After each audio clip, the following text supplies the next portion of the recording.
Chapter 788. When would he show up? At present, only Qin Changxing, who had been a monk for many years, knew the identity of this old man. Even Qin Chang'an did not know. Otherwise, how could he not know the background of the strange man and woman? After all, they showed up with old Master Qin's keepsakes.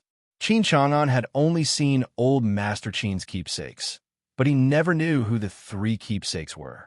This old man was none other than the master of the family behind the strange man and woman who had suddenly appeared in the Qin family. Old Master Qin had once said that only when the Qin family was in danger, as the guardian of the Qin family with the keepsakes, could he show up. For so many years, the Qin family had been doing well. Qin Chang'an had climbed higher and higher. He had long reached the peak of his life. Many people could only look up to him. He had become one of the most famous red-top businessmen in Siju City. He did not need to show up at all. Now, the Qin family had suddenly fallen into a storm, and it was getting more and more intense. It had reached the point where it was on the verge of collapse. The old man had made a careful judgment before he decided to appear, because he felt that the Qin family had really reached a moment of life and death this time. As a guardian, he had to appear. Therefore, the old man went straight to Mount Wutai to find Qin Changxing and discuss how to help the Qin family get through the crisis. Although Qin Changxing had become a monk many years ago and had long stopped caring about these trivial things, he was still the eldest son of the Qin family. No matter how powerful Qin Chang'an was, he was only the second son of the Qin family. Old Master Qin had told them that if the Qin family was in trouble, they could only turn to Qin Changxing. Old Master Qin must have told Qin Changxing about their existence. As the old man knew and guessed, in the whole Qin family, only Qin Changxing knew what old Master Qin had done in the past. He even arranged a lot of things for Qin Changxing. However, the Qin family had been lucky these years, so Qin Changxing did not need to worry too much. So, the Qin family had been lucky until today. What the old man did not know was that old Master Qin had three keepsakes. Qin Changxing only knew that there were three keepsakes, but Qin Changxing probably knew who had them. Therefore, when the old man showed up for the first time, Qin Changxing already knew his identity. Now that the Qin clan was in such a crisis, the old man was the first to appear among the three owners of the Qin clan's keepsakes. As for why the other two owners didn't appear, Qin Changxing didn't know either. Perhaps they were more patient than the old man. Perhaps after so many years, they had long forgotten their identities. Or perhaps those stories had already vanished into thin air. The old man had come in high spirits, but returned in disappointment. This made him very depressed. He really did not know why Qin Changxing was so calm at this time. He was very clear about some things about Qin Changxing, including the relationship between Qin Changxing and that person. Otherwise, he would not have come directly to Qin Changxing. At the same time, he also knew that this matter was far from being something that he could settle. The scope of the matter was too wide, and the level was too high. Although he also had a certain level of ability, he needed Qin Changxing's cooperation. Only then would he have a chance. However, Qin Changxing refused again. However, the old man had made up his mind. He only believed in his own judgment. He did not believe Qin Changxing's words. It was Qin Changxing's choice. However, as the guardian of the Qin family, he had to take action at this time. As for how to choose and seize the opportunity, it still needed to be discussed. The old man left. Every time he came, it was raining. It seemed that he had a special affinity with rain. No wonder his name had the word "you" in it. However, not many people knew that it was old Master Qin who changed it for him. Many things in life were changed inadvertently. As soon as the old man walked out of the temple, a middle-aged man quickly came to hold an umbrella. His identity was not simple. The old man's family was mysterious. Old Master Qin had helped them when they were in danger. His only condition was to become the guardian of the Qin family. The old man had agreed without hesitation. So many years had passed. He could completely forget about it. However, he still insisted on this promise. He could not break his promise. The old man was over 70 years old. He had a head full of silver hair, and even his beard and eyebrows were white. His face was covered with wrinkles and age spots, but he looked very energetic. He was still exercising, so his body was especially strong, and he was far from being comparable to other old people of the same age. "Uncle, what did he say this time?" The middle-aged man asked curiously. At first, he did not know many things. Therefore, he did not understand why his uncle wanted to involve the Qin family. After all, they did not have any relationship with the Qin family. It was not until his uncle told him what had happened that he understood what had happened. The old man shook his head disappointedly and said he still refused. "I really don't know what he is thinking." The middle-aged man was a little surprised. They had already visited the thatched cottage 3 times. However, Qin Changxing still did not give them any face. He was a little too arrogant. Moreover, he was doing this for the Qin family. His attitude made the middle-aged man very angry. However, since his uncle was present, he could not say anything. He could only ask, "Uncle, what should we do? Qin Changxing will not come out of the mountain, but we have to do something. We can only help Qin Chang'an first. As long as we do our best, I think old Master Qin will not blame our family. After all, it is already beyond our ability," the old man said. What else could he do? Even if he tried his best and put the future of the whole family on the line, he would only be digging his own grave this time. The middle-aged man had always been reserved about this matter. At this time, he could not help but say, "Uncle, Qin Changxing does not care about the Qin family. Do we have to care about it?" The old man turned his head and looked at his nephew. He had indeed gone far, even further than his father. However, sometimes he was still a little narrow-minded and paid too much attention to the things in front of him. That was why he lost to his rivals in the previous 2 competitions.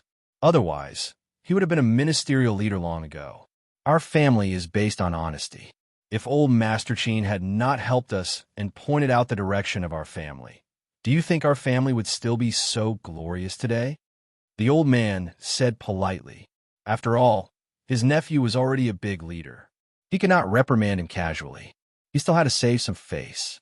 The middle-aged man let out a long sigh. He could only admit defeat and said, "I'm sorry, uncle. I was wrong." The old man did not say anything. He just waved his hand, indicating that they could leave. This was also the last time they would see Qin Changxing. Unless Qin Changxing took the initiative to come out of the mountain, he would not see him again in the future.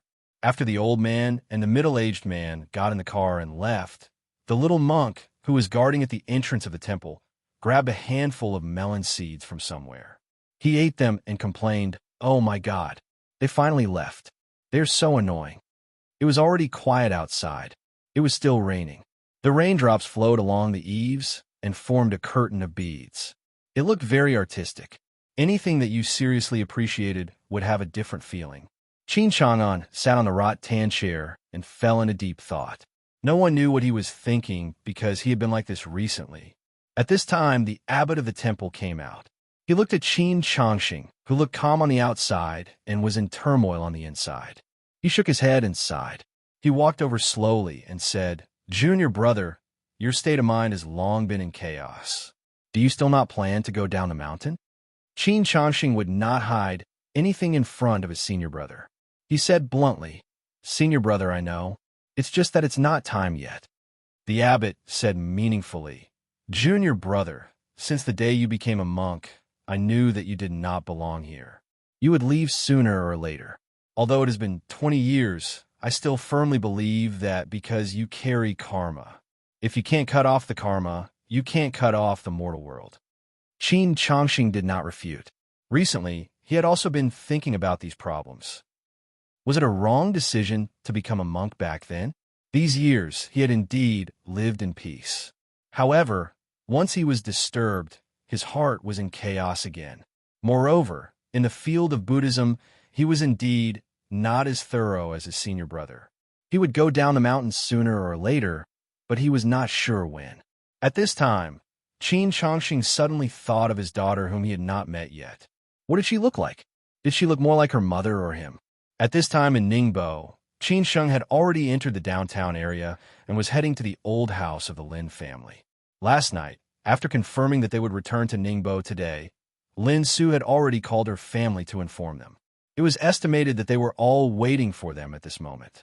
Grandma also said that she would wait for them to have lunch together.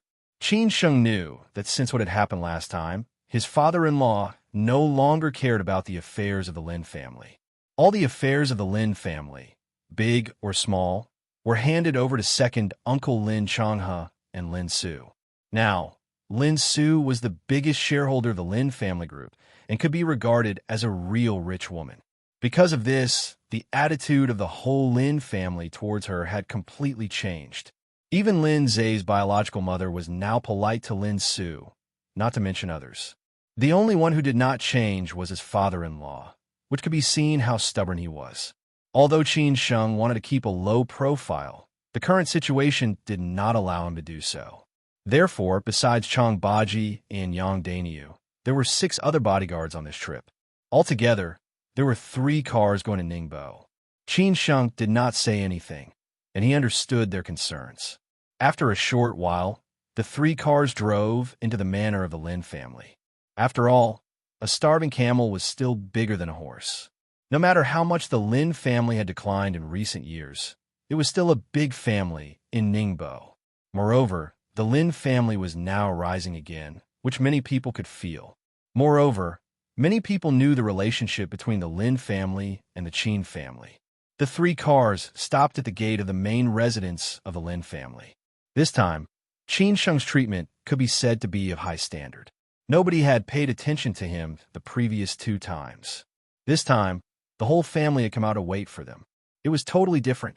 Even the old lady came out. Of course, Qin Sheng knew that the old lady just wanted to see her obedient granddaughter as soon as possible, which was different from others. In the car, Qin Sheng had already glanced around. Except for the old lady, the others were led by Lin Changhe and Lin Zhe's mother. Of course, there were also the 7 and 8 aunts of the Lin family. After glancing around, as expected, Qin Sheng found that his father-in-law was not present. Qin Sheng did not know whether to laugh or cry. This father-in-law really wanted to save face and suffer. Qin Sheng did not care about this. After the car stopped, he slowly got off the car with Lin Su and then walked directly to the old lady. Set a small goal first, such as 1 second. Remember, Bookseller's House. Chapter 789. Just wait for the news. The situation of the Lin family was not special. It was a common situation in this society. Most of the rich and powerful families were like this. Otherwise, why did so many families like to unite by marriage or form an alliance since ancient times? Why do they always care about matching each other's family background? If Qin Sheng was still the same Qin Sheng, instead of the future successor of the Qin family, the Lin family would probably never approve of Qin Sheng in this lifetime. If he wanted to be with Lin Su, the only way was for Lin Su to leave the Lin family. Otherwise, every time Qin Sheng came to the Lin family, he would definitely be mocked and ridiculed by the Lin family. There were too many examples. It was not easy to be a Phoenix Man. No matter how capable a Phoenix Man was, it was still difficult for him to raise his head, unless this Phoenix Man's achievements surpassed the big family he was in. The old lady was sitting in a wheelchair, surrounded by people. Lin Yu pushed the wheelchair and held an umbrella for the old lady. At this time, the old lady saw her good granddaughter coming back with her boyfriend. She looked at them lovingly and dotingly. If it were not for the old lady's protection, Lin Su would not know what would happen to her in the Lin family. Therefore, Lin Su was very lucky to have such a grandmother. After Lin Su got out of the car, she took the initiative to hold Qin Sheng's arm, like a little woman. The two looked very loving. Although they were going back to her parents' home, Lin Su still gave the initiative to Qin Sheng. She was just a little woman beside Qin Sheng. Smart women were always like this. They knew how to give. With a smile on his face, Qin Sheng walked toward the members of the Lin family unhurriedly. Chang Baji and Yang Dainyu followed behind them. The other bodyguards were busy moving out the gifts that Qin Sheng had prepared for the members of the Lin family from the trunk. After all, this trip back to the Lin family was different from the previous 2 times. No matter how dissatisfied he was with the members of the Lin family, he had to show them enough respect. After all, he had to consider Lin Su's feelings. After walking to the Lin family, Qin Sheng took the initiative to hold the old lady's hand and said with concern, "Grandma, Why did you come out? Take care of yourself. Lin Su did not expect that her grandmother would come out to pick them up. After all, her grandmother was not in good health recently. It was raining now. What if she caught a cold? So Lin Su hurriedly said, Grandma, you're not well yet. The wind is too strong outside. The old lady held Qin Sheng and Lin Su's hands and said happily, Oh, I'm fine. I just wanted to see you guys earlier. Grandma, it's all my fault. I haven't come back to see you for such a long time. I'll come back more often in the future, Lin Su said with some self-blame. The old lady did not blame her good granddaughter. She just smiled and said, It's okay. Grandma knows that you are busy. I am very happy that you have taken the time to come back to see me. Lin Su did not want her grandma to stay outside for too long, so she took the wheelchair from Lin Yu and said, Grandma, let's go inside and talk about it later. The old lady did not say anything. She listened to her obedient granddaughter and allowed Lin Su to push her into the main house of the Lin family.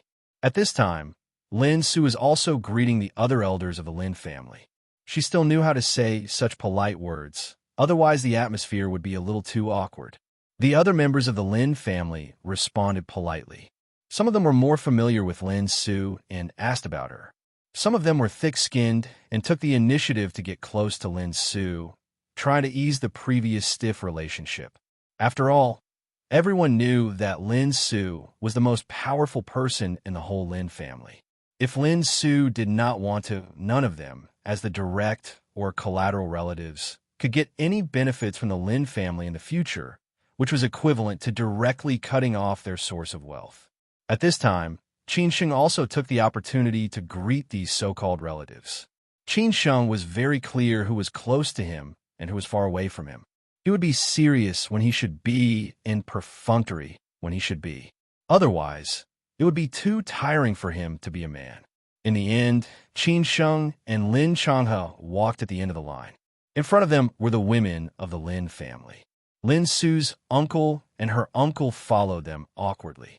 Obviously, they had no right to speak here, which made them feel somewhat wronged, as if they had lived half of their lives like dogs.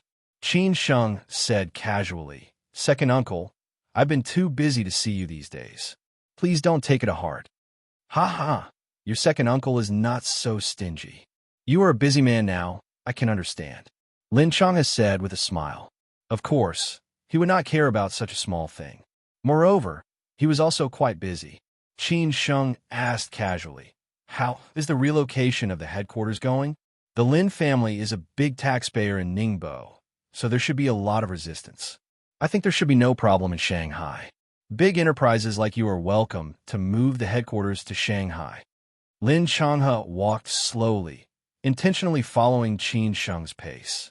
He replied with a smile. At the beginning, there was some resistance. Later, after many efforts and compromises, there is no problem now. You don't need to worry about it anymore. What's more, I heard from Su that the thing you mentioned is like sweet dew after a long drought for the Lin family. So I have to thank you. Qin Sheng laughed and said, Second uncle, you are too polite. We are a family, so don't be polite. Lin Changhe patted Qin Sheng's shoulder gently. Nowadays, in the whole Lin family, he was the closest to Qin Sheng, which made the others quite envious. The reason why they could be so close to each other was that Lin Changhe knew how to conduct himself well. Back then, the relationship between the Lin family and Qin Sheng was very tense due to the affair between Qin Sheng and Lin Su, which put a lot of pressure on Qin Sheng. However, Lin Changhe found a comfortable position and became the lubricant between Qin Sheng and the Lin family, which made Qin Sheng have a good impression of him. As a result, when Qin Sheng returned to the Lin family in a domineering manner, Lin Changhe was not affected at all. Instead, he became the one who benefited the most from it and took charge of the Lin family from then on. Many people did not expect that Lin Changhe would become the flag of the Lin family now that Lin Changding had completely retired from the world. Many people regretted it. After they went back to the living room of the main house of the Lin family, Qin Sheng left after chatting with the old lady for a while. The old lady naturally wanted to talk more with Lin Su. After all, she had not seen her granddaughter for a long time. The other women of the Lin family stood around and joked. Qin Sheng and some men sat not far away and talked about the things between men. Lin Zhe did not reply this time. He was working hard in Shanghai. According to Lin Su, he seemed to have changed a lot this time, which made Lin Su feel strange. For example, he came to the company on time every day and was never late. At night, he refused to go to the drinking parties with his bad friends and often worked overtime until 12 o'clock in the morning, which was impossible in the past. Another example was that he never refused or refuted the work assigned by Lin Su.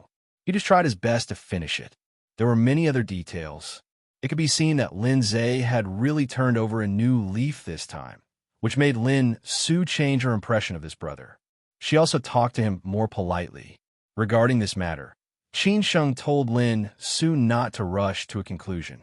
After all, it was still early. She should wait and see.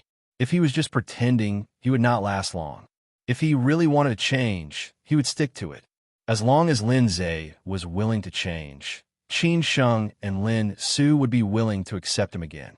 For Lin Su, in this way, the pressure on the Lin family would be less. Lin Zhe could also shoulder the heavy burden again.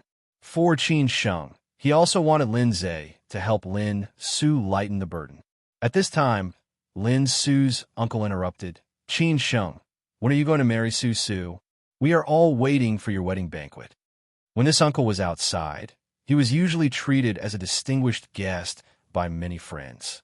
Unfortunately, in front of Qin Sheng, he did not have any confidence at all. After all, Qin Sheng's status was too high. However, because of this, he wanted to build a good relationship with Qin Sheng so that he could ask for help in the future.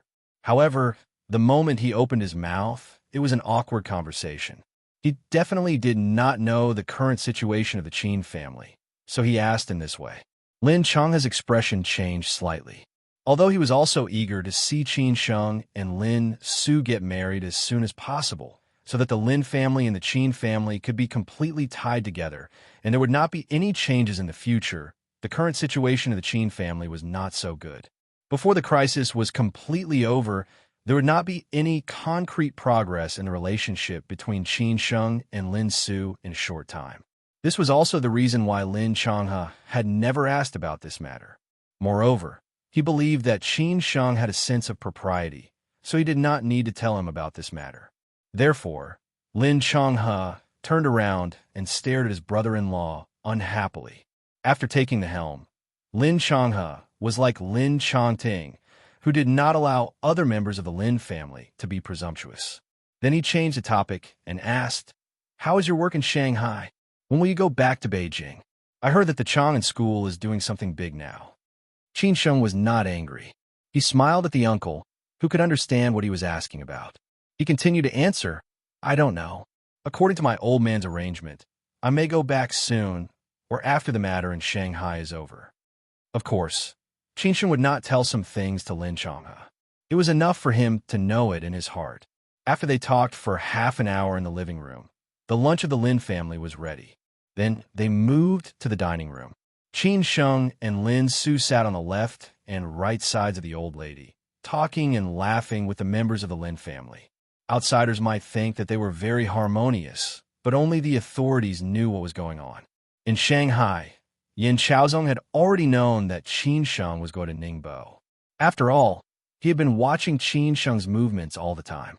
At this time, he just came out from the old master Shishan's place and was about to go to the hospital in the city to visit Kushui in Guyoning. Although he now had Su Xingwei's thigh, he could not neglect these two childs in case they would complain about him. After Huang Jin disappeared inexplicably, he strengthened the protection of Yin Chaozong. In addition to his personal protection, Qian Tong and his apprentice also followed him like shadows. In this way, he could rest assured. At this time, the news that Third Master Wu had died had not been exposed. If he knew that Third Master Wu had died, he would probably strengthen the security again. It was not until their two cars were far away that the strange man and woman appeared quietly. The toy boys said to the Ice Beauty, "Senior sister, the co-driver is Feng He. The one in the car behind is the master and his apprentice. What do you think we should do?" The woman, whose face was as cold as frost, snorted and said, "Don't worry. We won't do anything to him in Shanghai. The family is trying to figure out a way to let Yin Chaozong leave Shanghai. We just need to wait for the news." Upon hearing this, the toy boy's junior brother was overjoyed. Once the family started to take action, as long as Yin Chaozong left Shanghai, they would have a great chance to succeed. Chapter 790. I'll give you a chance, the Gigolo junior brother and the Ice Beauty senior sister. This strange combination was really interesting. However, there was no doubt about their strength. Otherwise, they would not have come to Shanghai with so much confidence. After all, their goal was to kill Yin Chaozong, and Yin Chaozong had several experts protecting him. If he did not have absolute strength, he would be seeking his own death. Maybe the big shots behind them knew that if they wanted to kill Yin Chaozong easily in Shanghai, they would have to pay a high price. Moreover, no one wanted to make a big noise. So they adopted the same trick that Qin Sheng used to deal with Third Master Wu, which was to transfer Yin Chaozong out of Shanghai. In this way, they would have a chance to kill him.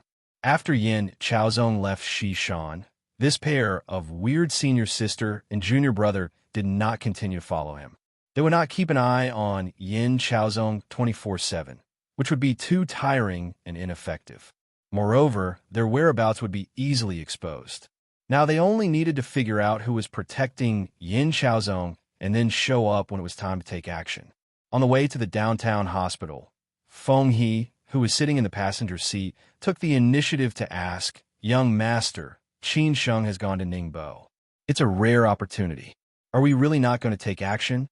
Su Xingwei had already told him not to act rashly at this time, so Yin Chaozong was not interested at all. He had to wait for Su Xingwei's order before taking action. So he shook his head and said, "Just keep an eye on him. I'll inform you when it's time to take action." They did not dare to take action in Shanghai. Now that Qin Sheng had finally left Shanghai, Feng Yi did not want to miss such an opportunity. He continued to say, "Young master, if you miss this opportunity, you will really miss it. As long as you agree, I will personally lead some people to Ningbo. This time, I will definitely not fail." Yin Chaozong, who had been resting with his eyes closed, snorted and said, "Don't you understand what I mean? Besides, you always say that you won't fail. But what happened in the end?" Gu Xiaobo died inexplicably. Huang Jin also disappeared without a sign. Even second uncle was in trouble.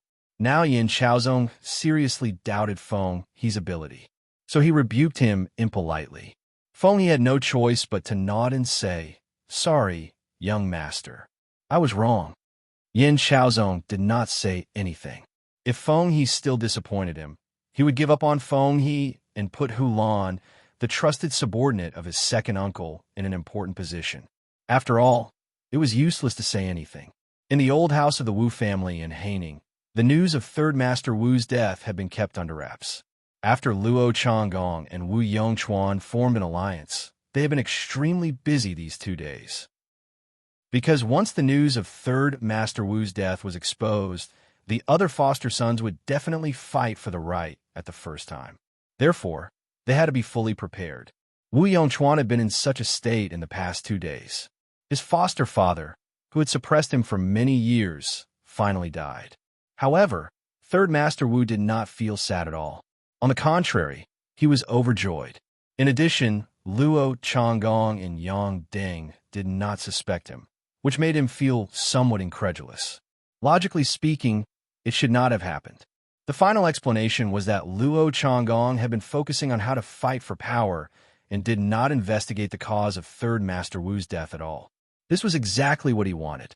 Now, they, who had taken the lead, were almost ready. It was time to release the news of Third Master Wu's death.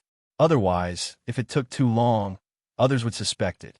At that time, the loss might outweigh the gain. However, the only difference was how they should announce the cause of Third Master Wu's death to the public. Yang Ding's idea was to tell the public the truth that Third Master Wu died of an assassination and the murderer was Qin Sheng and the old monk. They had already investigated this point clearly. After all, except for Third Master Wu and Chu Sikong who died, the others were just knocked unconscious. As long as they continued to investigate, they would be able to find out the identities of those people. Moreover, some surveillance cameras in the old house of the Wu family were still normal. This was also Wu Yongchuan's backup plan, which was to clear his name. It could be seen how cunning Wu Yongchuan was. However, what Wu Yongchuan and Luo Changgong meant was that they should not offend Qin Sheng anymore. Qin Sheng's background was really terrifying. They could not afford to offend him. If they offended their foster father, what would be the consequence? If they offended Qin Sheng, they could not guarantee that the result would be the same in the future. Moreover, the most important thing for them now was to control the power. They could not afford to cause unnecessary trouble. Consequently, they thought it would be enough to say that the murderer was the old monk. After all, the two sides have been fighting fiercely recently and were like fire and water.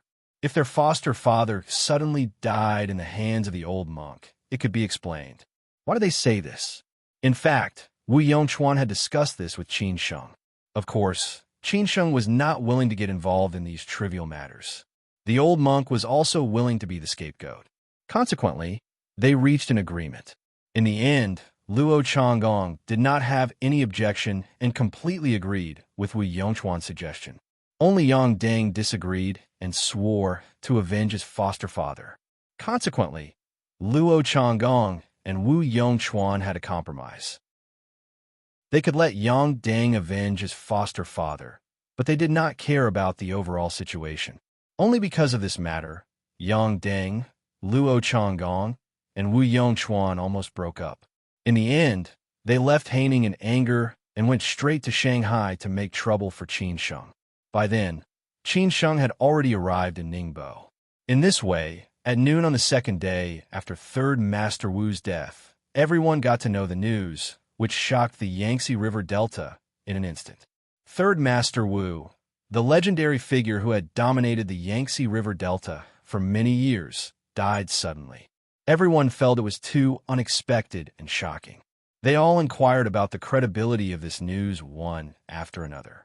In Hangzhou, the old monk, who had been waiting for a long time, took the initiative to seize Third Master Wu's territory after the news broke out. After Boss Hu and the Dugu clan got the news, they were shocked at first that Third Master Wu was really dead. However, it did not occur to them that the murderer turned out to be the old monk. Following that, they guessed what happened next. That was, Qin Sheng must have made a deal with the old monk.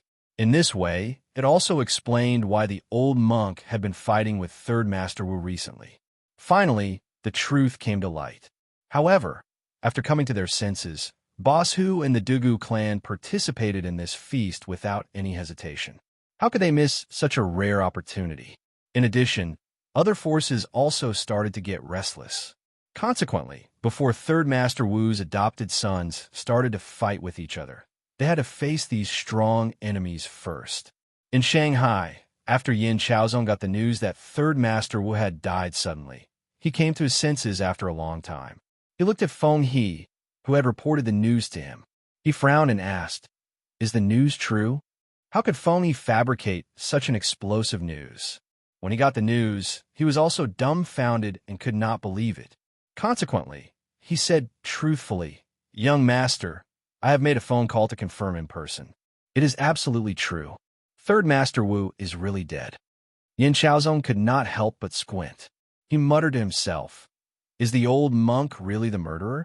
Why did the old monk kill Third Master Wu? Would the old monk do such a strenuous and unrewarding thing? No, there must be something wrong." Although the old monk and Third Master Wu had fought fiercely during this period of time, nobody thought that they would really fall out with each other. It was highly likely that they would compromise. It was just a matter of time. Consequently, nobody expected that Third Master Wu would die so suddenly, and that the murderer was actually the old monk. Anyway, after such a big thing happened, Yin Chaozong reported the news to Su Xingwei, who was far away in Beijing. After hearing it, Su Xingwei was not affected at all. He said indifferently, "Well, it doesn't matter if he is dead. He is just a fence-sitter. His death is not to be regretted. Just keep an eye on Qin Sheng. It won't take long for you to hear more explosive news." After that, Su Xingwei hung up the phone. Yin Chaozong was not surprised by Su Xingwei's reaction at all. After all, Third Master Wu was just a wild man. who did not deserve Su Xingwei's attention. After all, they were on different paths and were at different levels. However, Yin Chaozong was a little confused about what Su Xingwei meant by saying that he would hear more explosive news soon. He pondered for a long time and finally thought, could it be? Thinking of this, Yin Chaozong was overjoyed. If so, the pressure on him from Qin Sheng would be completely relieved. In Ningbo, Qin Sheng, the initiator of all these things, was as calm as still water. He was indifferent to these things that he had stirred up suddenly. Now, he was more concerned about the situation of the Qin family. At the same time, he was thinking about what he should do to control the overall situation if something really happened. After dinner, Lin Su accompanied Qin Sheng to take a walk in the Lin family's manor. Although Qin Sheng had been to the Lin family twice, the treatment he had received the last 2 times was really unbearable. Therefore, he did not have the chance to stroll around the huge Lin family's manor. This time, he finally had the chance. It was drizzling, and the night was fascinating. Qin Sheng held an umbrella, and Lin Su held his arm. They walked by the lake in the Lin family's house, while Chang Baji and Yang Dainyu followed them. Lin Su seemed to be in a good mood today. After all, she did not feel as wronged as the previous 2 times when she took Qin Sheng home. She rarely gossiped about the trivial things about the other members of the Lin family.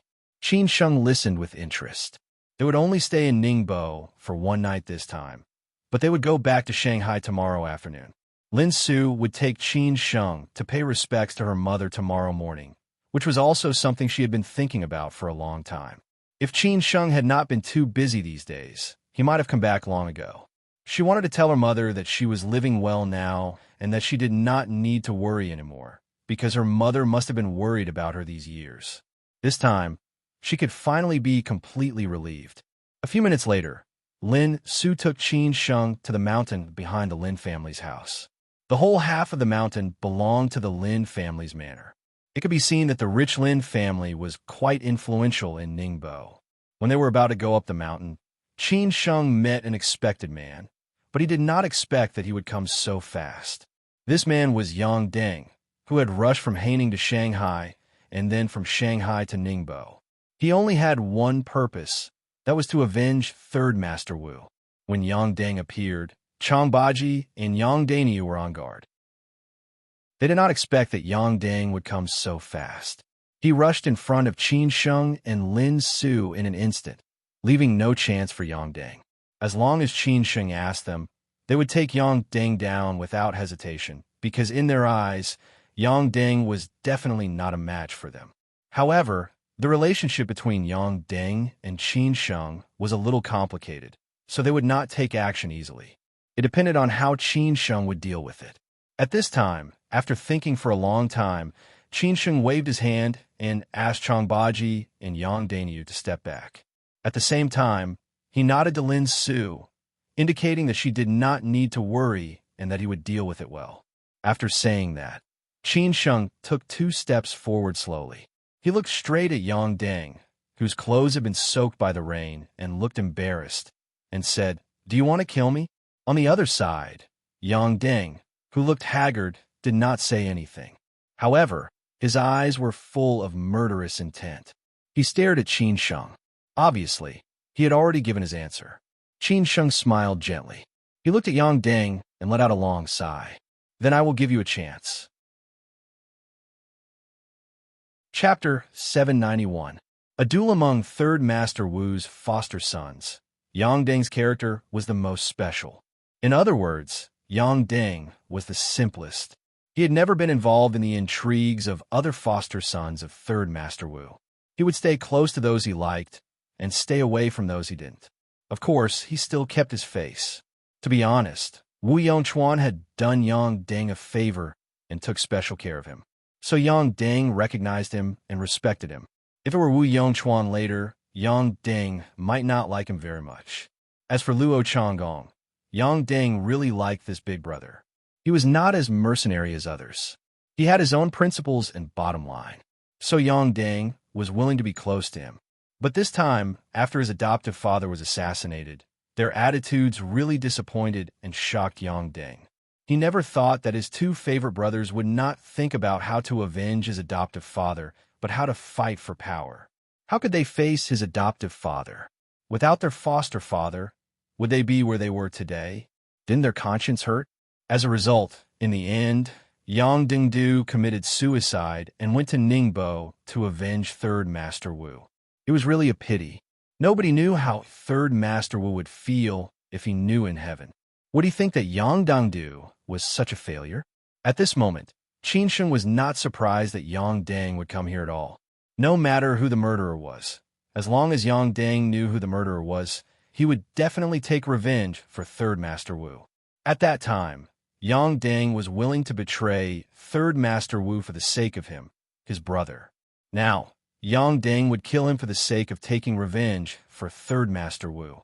Yang Dang recognized him as his brother and also recognized Third Master Wu as his adoptive father. Moreover, Third Master Wu had done him a great favor.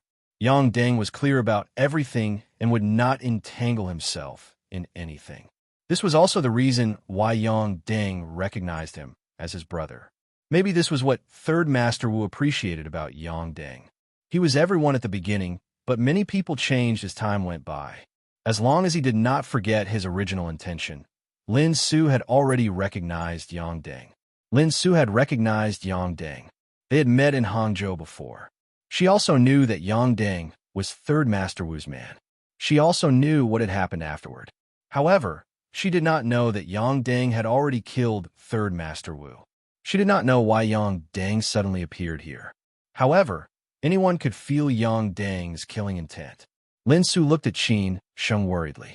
Chang Baji and Yang Daniu did not stop Qin Sheng and let him walk forward. They thought that Qin Sheng would handle this matter well and would not let them deal with Yang Dang directly. After Qin Sheng finished his words, Yang Dang's expression changed slightly as he said, "Do you really think that I dare not kill you?" It was not surprising that Yang Dang could get to Ningbo in such a short time. After all, it was not only Yin Chaozong who had been keeping an eye on Qin Sheng. Third Master Wu had also sent people to keep an eye on Qin Sheng. Of course, Qin Sheng's whereabouts were under their control. Luo Changgong and Wu Yongchuan did not want to provoke Qin Sheng, but they would not stop Yang Dang either. Qin Sheng shook his head and smiled bitterly as he said, "I didn't say that you don't dare to kill me. What's more, this is not the first time that you have tried to kill me." Yang Dang did not say anything. He just stared at Qin Sheng. He was wondering what Qin Sheng wanted to do. He did not think that Qin Sheng would take the initiative to die. Qin Sheng was not stupid, neither was he. Consequently, he was waiting for what Qin Sheng was going to say next.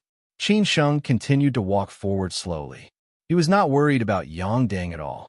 He only said, "As for you, Yang Dang, I have nothing to say. I regard you as my brother. As long as you ask me, I will try my best to do whatever you want me to do. After all, if you had not tipped me off, I would not be where I am today. However, our business is our business. The business between me and Third Master Wu is the business between me and Third Master Wu. At that time, Third Master Wu wanted to kill me for his own interests. I have nothing to say. In the end, I was lucky enough to escape. I can let go of this hatred for the time being." Later, in Shanghai, he joined hands with Yin Chaozong to target me again. I still didn't say anything. I even took the initiative to seek reconciliation and compromise with him. I said that I could let go of the past as long as he did not target me again. However, Third Master Wu refused. Speaking of this, Qin Sheng paused slightly. His tone changed from casual to scolding. "Even if I, Qin Sheng, have a good temper, I can't stand Third Master Wu treating me like a soft persimmon again and again. Consequently, if he doesn't die, who else will? Since you killed my foster father, I will kill you to avenge my foster father. As you said, our business is our business. The business between my foster father and me is also my business between my foster father and me," Yang Dang said in this way, and responded to Qin Sheng confidently.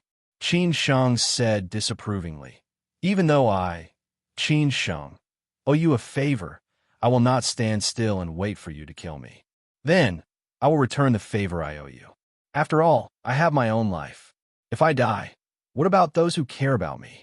Consequently, the reason why we can chat like this is also because of our relationship. If it were someone else, I would have asked Lao Chong and Yang Daniu to fight against each other.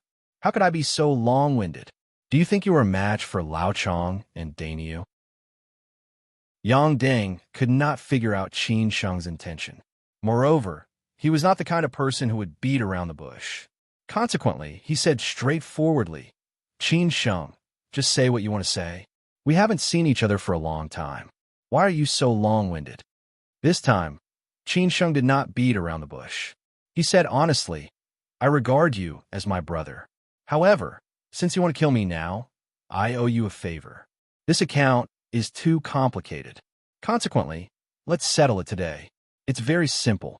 I will give you a chance to kill me. I will not ask Lao Chong and Daniu to fight against each other.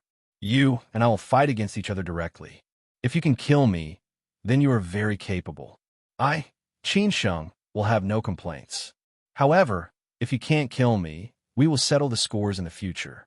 What do you think? After Chang Baji and Yang Daniu heard Qin Sheng's words, they were quite surprised. Chang Baji did not say anything. After all, he knew about the scores between Qin Sheng and Yang Deng. However, Yang Daniu stopped him in a hurry and said, Brother Qin, don't act recklessly. This guy's not sensible. Let me deal with him directly. You don't need to do it yourself.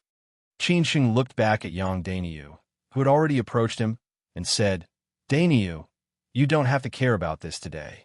This is between me and him. Let's settle it. Otherwise, it will be hard for us to owe each other. Linsu was also somewhat worried. However, she also knew what Qin Sheng was thinking. She walked over slowly, held Qin Sheng's arm, and said, Do we have to do this? Of course, Qin Sheng did not want to lose a friend like Yang Deng. However, Yang Deng also had his own principles and persistence. He had no choice but to deal with it in this way. He smiled bitterly and said, Don't worry, I have the confidence. During this period of time, Qin Sheng had almost not encountered any danger, let alone experienced any life or death situations. However, he did not relax. As long as he had time, he would improve his strength. When he had just arrived in Shanghai, Yang Deng was not a match for him. He did not believe that Yang Deng could kill him now. At most, it would be a lose-lose situation. However, this matter would be completely solved. Are you sure? After Yang Deng thought about it carefully, he agreed without hesitation. Only in this way could he have a chance to kill Qin Sheng. Otherwise, as long as Chang Baji and Yang Daniu fought, he would not have any chance at all. However, he did not trust Qin Sheng. Qin Sheng said firmly, Do you still need to doubt my character? After that, Qin Sheng took a few steps forward again. At the same time, he signaled the others to step back and give him and Yang Deng enough space. Let them have a good fight and see who would laugh at the end. Yang Deng took off his coat directly. He was only wearing a black short-sleeved shirt that had been wet by the rain. He snorted and said, Come on. Qin Sheng had not held an umbrella for a long time. At this moment, his clothes were also wet by the rain. After he wiped his face hard, he did not say anything and directly rushed to Yang Deng, who had been ready. Seeing that Qin Sheng had started a fight, Yang Deng also rushed to Qin Sheng without hesitation. In this way, the two of them directly started a fight. Qin Sheng's momentum was like a rainbow. Although he had promised to give Yang Deng a chance, he definitely did not want to die in the hands of Yang Deng. However, Yang Deng was full of killing intent. At this time, he did not care about the brotherhood. He only wanted to kill Qin Sheng to avenge his foster father. His thinking was so simple. In the blink of an eye, the two of them had already started a fight. It seemed that they did not want to hide their strength. Moreover, they knew each other's strength clearly. Consequently, this was a hearty fight. The rain was getting heavier and heavier. It was almost impossible to see the two people in the rain. They could only see Qin Sheng and Yang Daniu fighting back and forth. As soon as they met each other, they directly beat the other back. Yang Daniu took a kick from Qin Sheng, while Qin Sheng also took a punch. Qin Sheng shouted loudly, Awesome! But was it really awesome? No matter whether he won or lost tonight, he knew that he would definitely lose Yang Deng, his brother. It was also very likely that this would be the last time they would see each other in this life. However, saying goodbye in this way really made people sigh with emotion.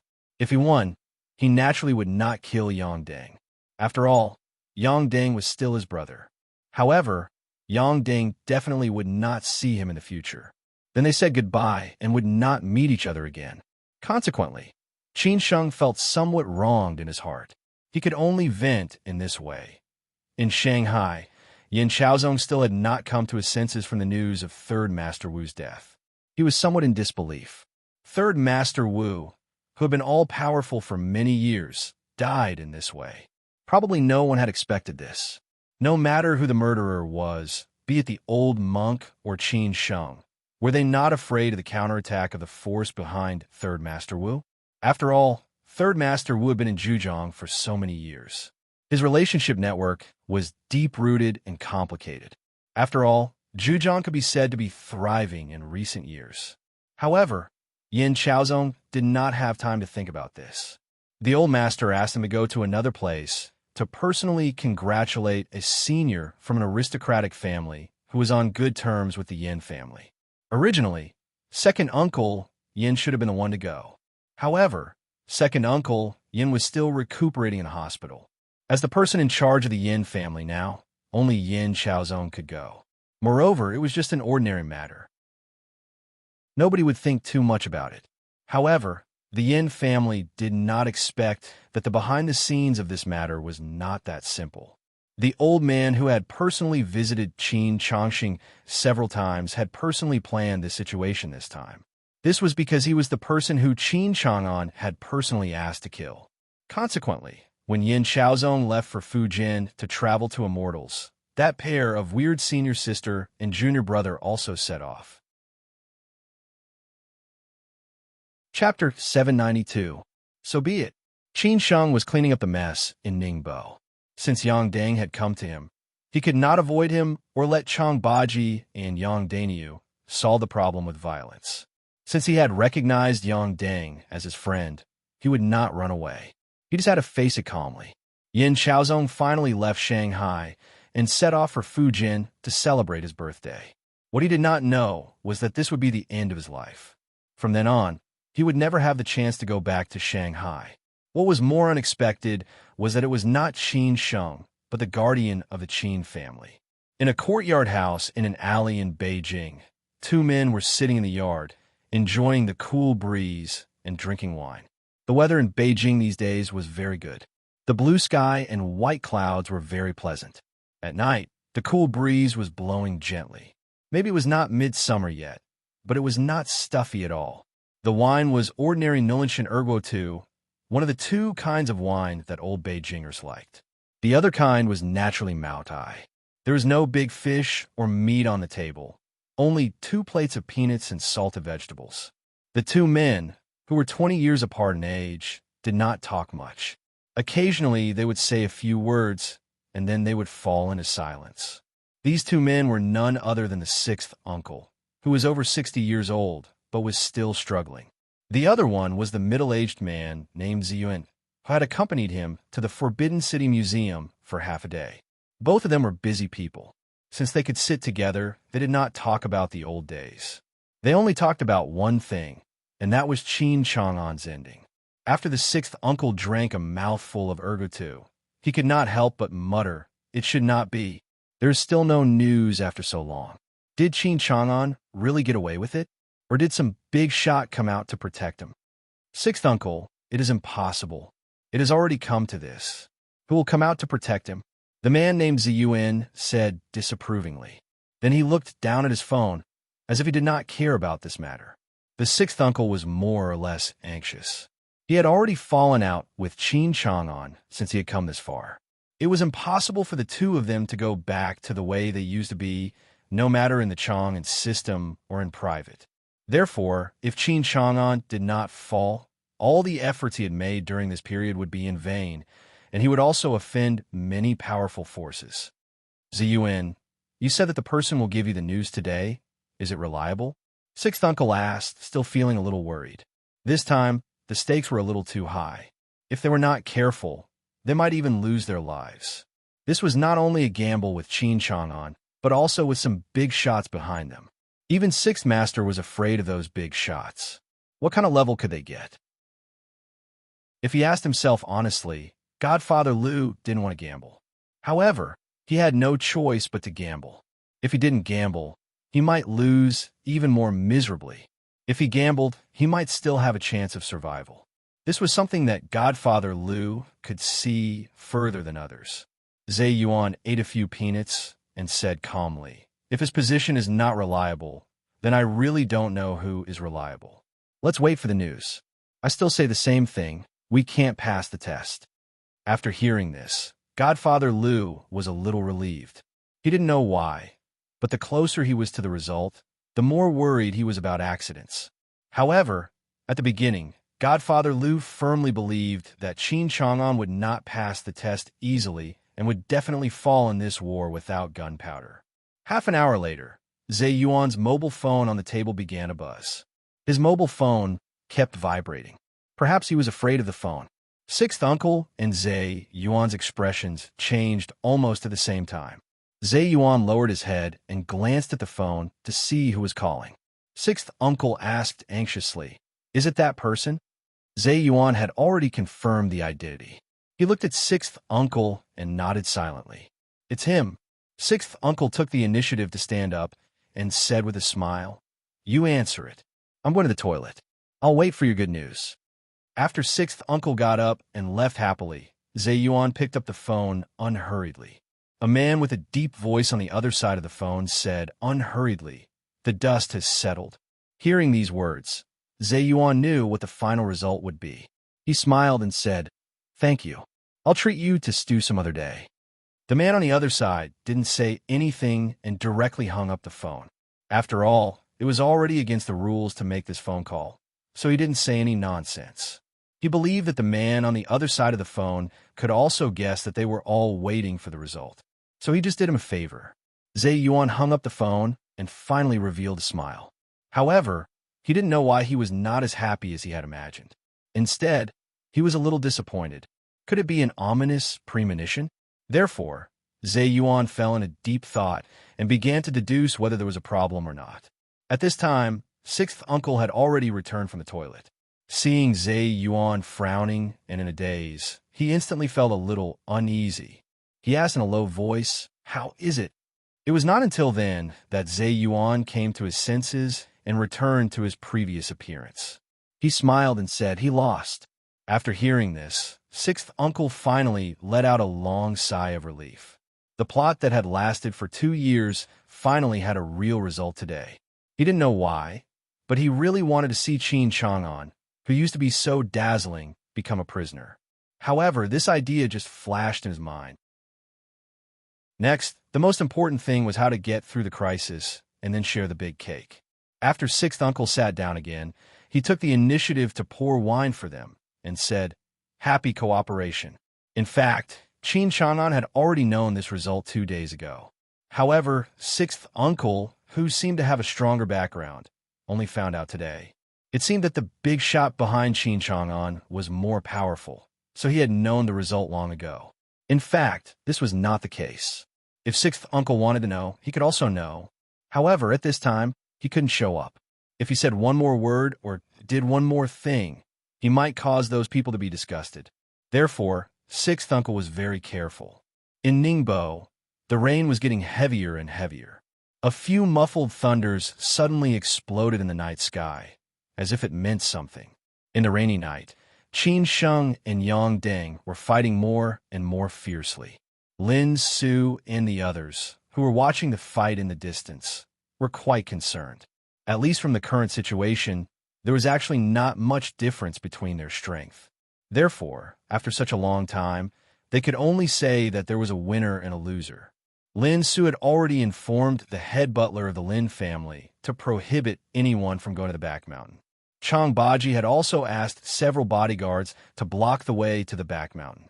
Now, the only thing that Chang Baji and Yang Deng were worried about was that if Qin Sheng was not as good as Yang Deng and was defeated by Yang Deng, would they just watch Qin Sheng die? Moreover, Lin Su was by his side. However, if they helped Qin Sheng, it would be equivalent to overturning what Qin Sheng had said. Yang Deng would not admit it. Therefore, it was a bit of a headache. He could only hope that Qin Sheng would not be defeated. Or at that time, the two parties involved could negotiate and deal with it. They were all friends. It would be a bit wrong if Qin Sheng died. At this moment, the situation on the field suddenly changed. The original stalemate was broken by Qin Sheng. Qin Sheng's consecutive punches were more overbearing than before. Yang Deng was directly knocked back by Qin Sheng's punches and took a few steps back. Yang Deng was seen kneeling on the ground and staring at Qin Sheng. He was not Qin Sheng's opponent in the past. Was he still not Qin Sheng's opponent now? He was very clear that this was his only chance to kill Qin Sheng. If he could not kill Qin Sheng, he really would not have any chance in the future. Those people did not dare to offend, so he did not have to pin his hope on them at all. Moreover, at this time, they did not have the time to care about these things. They only wanted to fight for power and profit. Yang Deng roared. He did not mean to admit defeat at all. It was impossible for him to admit defeat in this way. Therefore, Yang Deng rushed over again. He jumped high and directly smashed his foot down from the sky towards Qin Sheng. He did not give Qin Sheng any chance to dodge. Qin Sheng was not afraid at all. He directly used his arm to resist this kick. Then, his counterattack came immediately. He flicked his leg straight towards Yang Deng's waist. Yang Deng raised his knee to block Qin Sheng's flicking leg. Without hesitation, he threw two punches towards Qin Sheng's face. Qin Sheng dodged them calmly. At the same time, he hit Yang Deng's shoulder with his elbow. The two of them fought back and forth like this. They only thought about how to kill their opponent in the fastest time. They did not care about the price they had to pay at all. Another few minutes passed. At this time, Yang Deng had just punched Qin Sheng's chest. When he was about to withdraw and punch again, his arms were suddenly grabbed by Qin Sheng. Qin Sheng took another punch abruptly. At the same time, he suddenly jumped up with force from the soles of his feet, and his knees went straight to Yang Deng's chest. Yang Deng's expression changed instantly. He did not expect that Qin Sheng would find his flaw in this way. When he wanted to return to defend, it was too late. He could only think about how to make Qin Sheng and Yang Deng suffer together. So when Qin Sheng's knee hit his chest, Yang Deng also kicked Qin Sheng's lower abdomen. However, compared with Qin Sheng's premeditation, his attack was a little hasty. The two of them rolled backward at the same time. Their bodies were covered with mud and water, and they looked very embarrassed. Qin Sheng quickly got up and stared at Yang Deng over there. He had fought to his heart's content tonight. He had not been like this for a long time. Now, he could vent his anger. On the other side, Yang Deng bent over and squatted on the ground. He covered his chest and gasped for breath. He had been injured in many places. He was very clear that if he went on like this, he would lose to Qin Sheng sooner or later. He could not take revenge for his foster father at all. At this time, Qin Sheng walked over slowly and said, "You are no match for me. Do you still want to fight?" "Yes, I am not dead, so I have to fight again," Yang Deng said firmly. It was obvious that he was going to fall out with Qin Sheng. After tonight, they would no longer be brothers. Qin Sheng's eyes were dim as he said, "Do you really want to do this? If Third Master Wu did not want to kill me, would we be in this situation today? What did I do wrong?" Yang Deng said with red eyes, "I only know that you killed my foster father. Only by killing you can I take revenge for my foster father." At this time, he was not rational at all. Even he did not know that if Qin Sheng really lost to him, would he really kill Qin Sheng? Obviously, judging from the situation of both sides at the moment, Yang Deng was obviously not a match for Qin Sheng. It was only a matter of time that he would lose to Qin Sheng. Maybe Qin Sheng did not use all his strength because he wanted to take care of him. At this time, Qin Sheng was a little annoyed. He even wanted to kill Yang Deng. However, he still restrained himself and said, "I will give you one last chance. Go. Otherwise, don't blame me for being rude." Before Yang Deng came to Ningbo, he had already known that the worst ending was nothing more than death. Consequently, he did not take Qin Sheng's words seriously at all. He smiled and said, "Then don't be polite." After saying this, he looked at Qin Sheng with a bit of sarcasm in his eyes. There was even a sneer at the corner of his mouth. It seemed that he was saying that if Qin Sheng did not kill him, he would look down on him. Qin Sheng was really irritated by Yang Deng. At this moment, his eyes were extremely cold and disappointed. As soon as Yang Deng finished his words, Qin Sheng suddenly attacked again without any warning. He grabbed Yang Deng's shoulders with both of his hands and directly threw him out before Yang Deng came to his senses. Yang Deng hit a tree next to him. Fortunately, he was not seriously injured. However, before Yang Deng came to his senses, Qin Sheng had already rushed over again. This time, it seemed that he did not hide his strength anymore. His punches were fiercer and more powerful, and the angle was more tricky. Moreover, he directly gave up defending and let Yang Deng fight back. He just punched Yang Deng's body one after another, venting his resentment. You punched me, I punched you. There were no fancy moves anymore. They just went all out and wanted to see who could last until the end. The people behind were a little shocked when they saw this. After an unknown period of time, Yang Deng finally could not stand it anymore. His eyes and consciousness began to blur. However, Qin Sheng was still going on. It seemed that he was a little obsessed. Chang Baji and Yang Dainiu felt that something was wrong. They hurriedly ran over and grabbed Qin Sheng directly, shouting, "Do you want to beat him to death?" It was not until then that Qin Sheng stopped and looked at Yang Deng with great heartache. Yang Deng could not stand it anymore and directly fell to the ground. Obviously, he had lost completely. His revenge would end here. Lin Su also came over. She did not know how to comfort Qin Sheng, nor did she know what to say. She just silently held Qin Sheng's hand tightly, tried to wear down the hostility in Qin Sheng's body. Qin Sheng finally regained some of his senses. He looked back at Lin Su, who was still worried about him.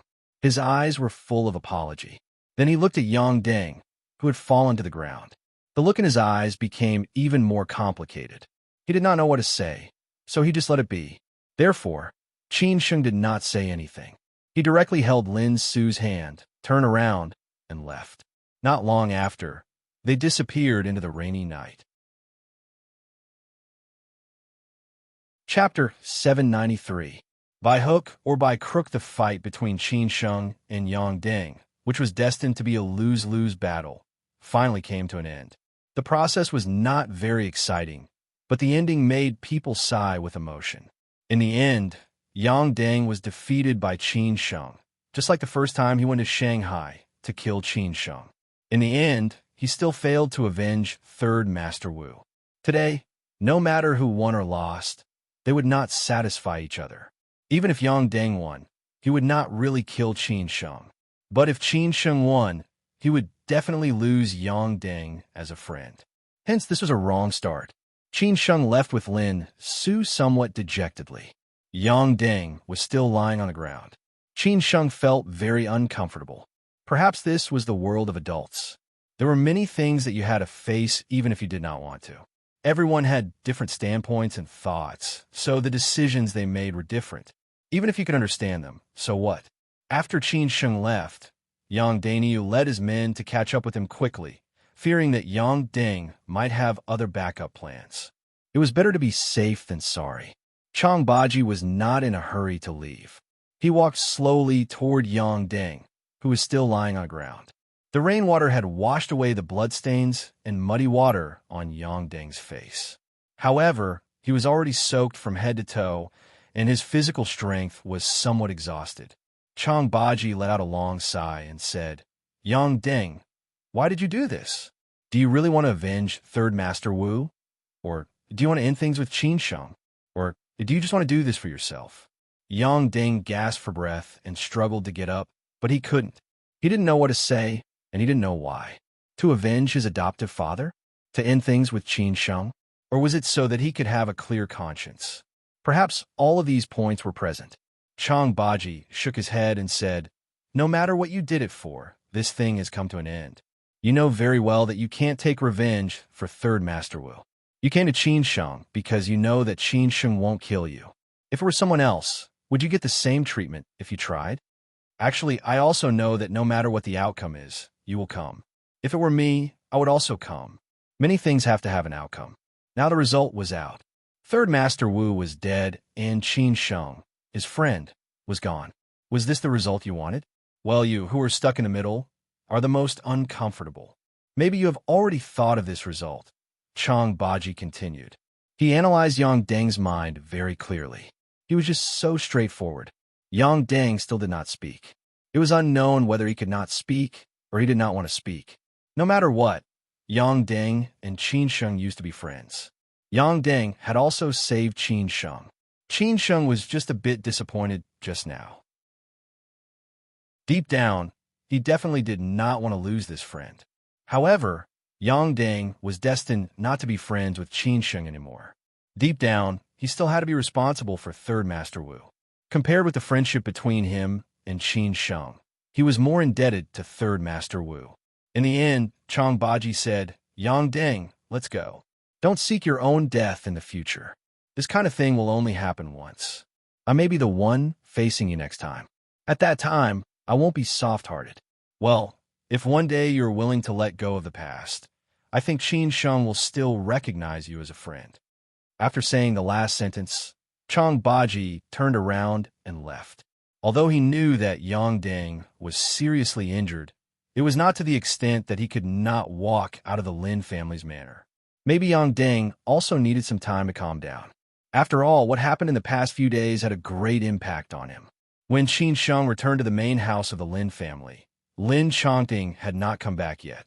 Since Qin Sheng arrived at the Lin family, he had not seen him yet. Did his father-in-law really intend to avoid him? Well, what happened last time made him feel embarrassed. He really did not know how to face Qin Sheng. Instead of being embarrassed to see him, it was better to avoid him. Based on the current relationship between Qin Sheng and Lin Su, the Lin family did not need to arrange a room for Qin Sheng alone. Naturally, Qin Sheng stayed with Lin Su. After returning to the room, Qin Sheng took a shower and lay on the bed in a daze. Lin Su did not disturb him and took the initiative to give Qin Sheng some space. She knew that when Qin Sheng was in a bad mood, he liked to be alone and did not like to be disturbed. When Lin Su came out, she happened to meet the stepmother. She wanted to talk to Qin Sheng. As for what they wanted to talk about, Lin Su could guess without thinking. It must be about her precious son. When Lin Zhe chose to go to Shanghai to be Lin Su's assistant, everyone in the Lin family agreed, including Lin Chongting. Only the stepmother did not agree. Although Lin Chongting had some complaints about Qin Sheng and Lin Su, he still knew which was more important. If Lin Zhe was still the Lin Zhe of the past, he would definitely not be at ease to hand over the Lin family to him. This prodigal would ruin the Lin family sooner or later. But now, this prodigal was willing to change. It could be seen that it was from the bottom of his heart. Moreover, he was very smart to choose Lin Su, which was equivalent to choosing Qin Sheng. Once he built a good relationship with Qin Sheng and Lin Su, it would be of great help to him in the future. Therefore, Lin Chongting did not reject it. However, Lin Su's stepmother could not do it. She felt that if her precious son was to be Lin Su's assistant, her precious son would not be able to hold his head high in the whole Lin family. Moreover, even she would lose face. Therefore, she was very against it at first. Naturally, she did not understand a lot of things in it. However, she could not resist her precious son's determination. In the end, she could only agree. Later, after Lin Chongting talked to her, she completely understood what was going on. She became very supportive of her son's decision. At this time, it did not matter whether her face or not, as long as her son could become the successor of the Lin family in the future. She changed her attitude toward Qin Sheng and Lin Su. It was nothing more than to cooperate with her son, so that her son could get their approval sooner. Today, Qin Sheng and Lin Su finally came back. Of course, she wanted to have a chat with Qin Sheng. After all, Lin Chongting was avoiding her. She had to put Qin Sheng at ease and ask him not to think too much about it. However, before she could see Qin Sheng, she was stopped by Lin Su, who said that Qin Sheng was not feeling well and needed to rest. She had no choice but to give up on Qin Sheng and drag Lin Su to have a chat. In Hangzhou, after the news of Third Master Wu's death spread, this big circle was somewhat shocked. Many forces began to share the cake left by Third Master Wu after he left. Third Master Wu also began to split up internally. One part of them was led by Luo Changgong and Wu Yongchuan, while the other part was led by Zhao Shi and the others. Although Luo Changgong and Wu Yongchuan announced to the public that Third Master Wu died of the old monk's assassination, Zhao Shi and the others thought that the cause of Third Master Wu's death was too strange. Moreover, he died in the old house of the Wu family, which definitely had something to do with Luo Changgong and Wu Yongchuan. They said that Third Master Wu was killed by Luo Changgong and Wu Yongchuan because of a conspiracy. Moreover, Wu Yongchuan had a criminal record. Therefore, it became a mess.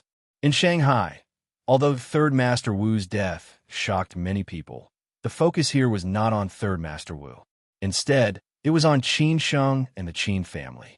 Su Xingwei had already said that no one was allowed to act rashly. Regardless of whether it was the Shui and the Gu families who wanted to take revenge, or Yin Xiaozong who had already gone to Xianyu to celebrate the birthday, they all chose to wait for the right time. In Beijing, the news that Qin Chang'an might have met with an accident in the near future had already been heard by many big shots, including Master Lu. However, the closer it was to the last moment, the calmer it was. No one wanted to offend an unknown force by being too high profile at this time.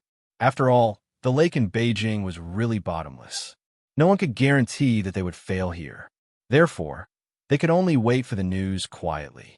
As a result, everyone chose to be silent at the same time. In Xianyu, Fu Jin, Yin Xiaozong, who had come to celebrate the birthday, had already arrived at the destination of this trip. At this moment, he had just finished eating and drinking. He did not stay in the hotel in the county town because the old man who was celebrating the birthday did not stay in the county town. Instead, he stayed in a manor in the countryside. Yin Xiaozong was arranged to stay in a villa on the mountainside by himself.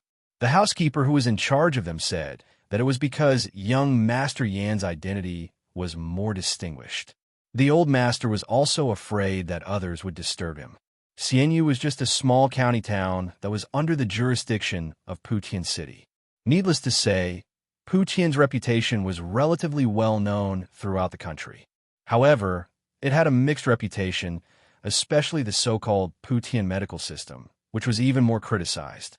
However, the Putian businessmen were indeed quite powerful.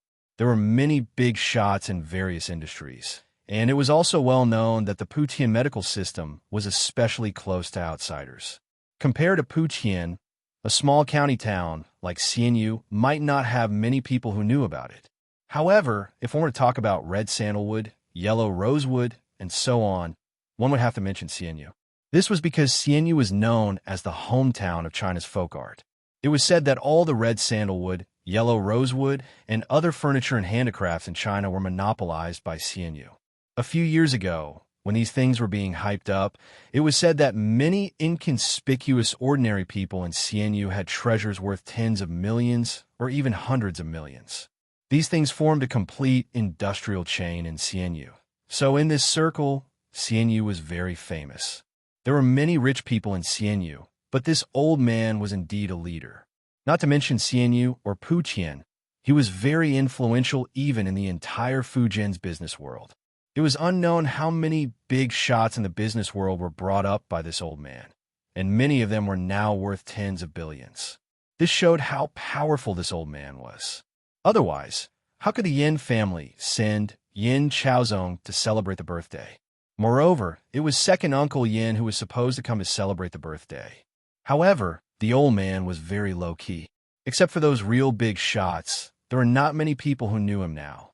Moreover, the old man had returned to his hometown to retire a few years ago. These years, he had been running around outside. Only when he was old did he miss this homeland. Therefore, the old man handed over all the family business to the younger generation to manage. Tomorrow was the old man's 90th birthday. The old man did not want to be too high profile, but his three sons insisted on celebrating the old man's birthday. Therefore, Xianyu was very lively these 2 days. God knew how many big shots of Fujin Shang came to celebrate the old man's birthday in person, not to mention people like Yin Xiaozong. This was the old man's eldest son's villa. The location was excellent, with green mountains and clear waters. The scenery was even more beautiful. Before Yin Chaozong came, the villa had already been cleaned up. At this moment, Yin Chaozong was sitting on the balcony of the second floor, talking on the phone. He was sitting beside him, while Qian Tong and his disciple were downstairs. After Yin Chaozong finished the call, he muttered, "Young master, why did you arrange for us to stay in this shabby place? If we want to eat supper in the middle of the night, we have to drive out." Yin Chaozong said casually, "It's just one night. After the birthday celebration tomorrow, we will go back to Shanghai directly. I will give you a few days off. You can play however you want." Although he was not very satisfied with He's recent performance. He was his trusted subordinate who had been with him for so many years after all. Yin Chaozong still thought highly of him. He laughed and said, "Young master, I was just saying, I always feel that it is a little strange. I can't tell what is strange. Maybe it is my intuition." Yin Chaozong did not say anything. He was just thinking about Third Master Wu. He did not believe that this matter had nothing to do with Qin Sheng. If Qin Sheng dared to kill even Third Master Wu, then he would be in danger. However, now that Su Xingwei was his protective talisman, he thought that Qin Sheng would not dare to do it easily. However, he was more or less worried. He did not know how long the Qin family could hold on. On the back mountain of the villa where Yin Chaozong lived, the strange pair of senior sister and junior brother were hiding in the dark. They followed Yin Chaozong to Xianyu. The old master had already ordered them to kill Yin Chaozong at all costs. Otherwise, they would not have to come back. After all, this was what the Qin family asked them to do. Therefore, they chose to do it tonight by hook or by crook. Chapter 794.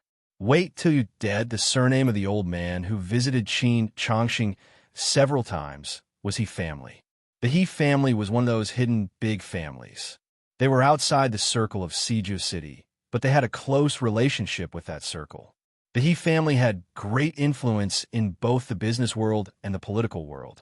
This was attributed to the flourishing and meticulous management of the He family. Therefore, the outside world was not clear about the details of the He family. Moreover, the He family had always kept a low profile. In many aspects, they were managed by their agents. Therefore, it was difficult to sort out their background. This weird sister and brother were just the tip of the iceberg of the He family. The gigolo's name was He Wei. He was just a collateral relative of the He family. His branch did not have much power in the He family. Moreover, he took a different route from his parents, so he was specially trained. The ice beauty's name was Fu Rong, which was a homonym for hibiscus. Therefore, she was called Little Hibiscus within the family. However, her family was a collateral relative of the He family. She grew up in the He family, so she and He Wei became senior and junior brother. Although they were young, as the leaders of the He family in this aspect, their strength was beyond doubt. These years, they had helped the He family do a lot of things. This time, the He family allowed them to go out and help the Qin family. Naturally, they recognized their strength. Otherwise, if something went wrong, the old man would not be able to face the Qin family. In fact, at the beginning, the old man did not understand why Qin Chang'an wanted to kill a young man. However, since Qin Chang'an had asked, the old man did not care about what was going on. Therefore, he used the family's power to trick Yin Chaozong into going to a small place like the Immortal Travel Villa. At the same time, he ordered the sister and brother to complete the task by hook or by crook. As for the relationship between the He family and this big boss of the Min family who was celebrating his birthday, only outsiders could guess. The people in charge of the daily life of the villa were the locals of the Immortal Travel Villa. Therefore, they went home at night, leaving only 2 security guards to guard the door. They were also in their 50s. They were just looking for something to do and earn some pocket money to support the family. Tomorrow was the old master's birthday. Today, the master gave the servants and security guards a lot of red envelopes. The 2 security guards felt that it was so late and they had nothing to do, so they drove directly to the county to drink. Thus, only Yin Chaozong and a few others were left in the villa. To be honest, no one lived in this villa all year round. Only the old man's sons and daughters would occasionally return to their hometown to relax for a few days. However, The villa had everything one needed. After chatting for a while, Yin Chaozong and Feng he returned to their rooms to rest. Qian Tong and his disciple lived downstairs, while Yin Chaozong and Feng he lived upstairs. In the dead of night, the mountainside was still a little gloomy. Fortunately, there were a few people living together. If anyone lived here alone, wouldn't they be scared half to death? Yin Chaozong didn't know why he was a little absent-minded. He called his grandfather and second uncle respectively, and asked several executives of the company about the progress of the things he arranged. Finally, he called the lead singer of the bar. After chatting for more than half an hour, he had already won the lead singer's heart. If Yin Chaozong didn't have this bit of ability, how could he survive in Shanghai? Yin Chaozong was quite concerned about the female lead singer. Now, they were getting along as a couple. It was just that he was too busy recently and hadn't broken through the last hurdle. But no matter what, the two of them were too far apart in status. They weren't from the same world, so there wouldn't be any result. Therefore, they could only be dating. Yin Chaozong was very clear about this, and maybe the lead singer was also very clear about this. Liking someone was one thing, but marriage couldn't be decided by liking someone, especially for Yin Chaozong, who came from a rich family. Finding a lady from a well-matched family was the best choice for the Yin family and Yin Chaozong, which would help the future development of the Yin family. After the phone call, Yin Chaozong still couldn't sleep. It was already very late. He didn't want to be in a bad state tomorrow, so he thought of all kinds of ways but still couldn't fall asleep. In the end, he simply gave up and got out of bed, ready to go out for some fresh air. Maybe he would feel better after a while. Yin Chaozong walked out of the villa and came to the yard. Apart from a few lights in the yard, it was pitch black all around, with no other residents. The scenery here was pretty good, with a bamboo forest behind and a reservoir in front. It was a good place with good feng shui, with mountains on one side and water on the other. It was okay to stay here occasionally, but anyone would go crazy if they lived here every day. Only those old people would have this kind of mentality. But to be honest, the air in the mountains was really good, far better than that in Shanghai. Taking a few deep breaths really made people feel refreshed. Yin Chaozong thought about it carefully and realized that he hadn't gone out for a vacation for a long time. The past 2 years were really muddle-headed. Qin Sheng was the initiator of all this. Therefore, when Qin Sheng's matter was over, he had to find a place to rest for a period of time. Japan, Australia, or Europe would be fine. Anyway, he couldn't stay in China. Not long after Yin Chaozong stayed in the yard, Qian Tong and his disciple came out. They were somewhat worried about Yin Chaozong. After all, this place was desolate and uninhabited. If someone wanted to make a move on him, it would definitely be the best choice. After all, many things had happened during this period, including Gu Xiaobo and Huang Jin's deaths. Qian Tong's master said happily, "Young Master Yin, it's so late. It's windy outside. Be careful not to catch a cold." During this period, apart from the attack on Hao Lei that night, the master and his disciple had not done anything serious. At most, they were protecting the big shots of the Yin family. Yin Chaozong did not expect that Qian Tong and his disciple would also not sleep. Since he was bored, he could chat with someone to relieve his boredom. He replied with a smile, "You guys are also not sleeping?" Yin Chaozong was usually very difficult to approach. At this time, Qian Tong and his disciple felt that they could still talk to him. Qian Tong immediately replied, "Young Master, Yin is not sleeping yet. How can we sleep? After all, our task is to protect young Master Yin." Compared to Qian Tong and his disciple, who were conscientious and responsible, Feng he had already fallen asleep. He had been exhausted during this period of time. There were too many things for him to worry about. It was rare for him to go out for a stroll, so he just took it as a relaxation for 2 days. Yin Chaozong said disapprovingly, "This is a barren mountain in the wild. Who can chase us here?" Yin Chaozong said disapprovingly. What he meant was that he didn't believe that anyone could know his schedule so clearly. After all, apart from his grandfather and his second uncle, no one else knew about his trip to the celestial travel world. Now, the only one who could threaten him was Qin Sheng. Qian Tong's master chuckled and said, "Young Master Yin, it's better to be safe than sorry. Anyway, It's not safe to stay here. We'd better leave as soon as possible. Yin Xiaozong smiled politely and said, "Thank you, Master Qian." After all, Qian Tong and his disciple were thinking about him. Qian Tong's master was also a rich man. He adopted Qian Tong, so he took his surname. Naturally, he was also the one who gave Qian Tong his name. Qian Tong was a rich man. However, few people knew the name of Qian Tong's master. Everyone just called him Master Qian. The three of them found a pavilion and sat down. Since they could not sleep anyway, they just chatted for a while. Yin Xiaozong asked curiously, "Master Qian, have you adapted well to Shanghai during this period of time? If you have any requests, just tell me. The Yin family will definitely not treat you badly." Master Qian said happily, "Young Master Yin, you are too polite. The Yin family has treated us well, and we are very satisfied. Shanghai is also good. However, we have been away for a long time, so we are a little homesick."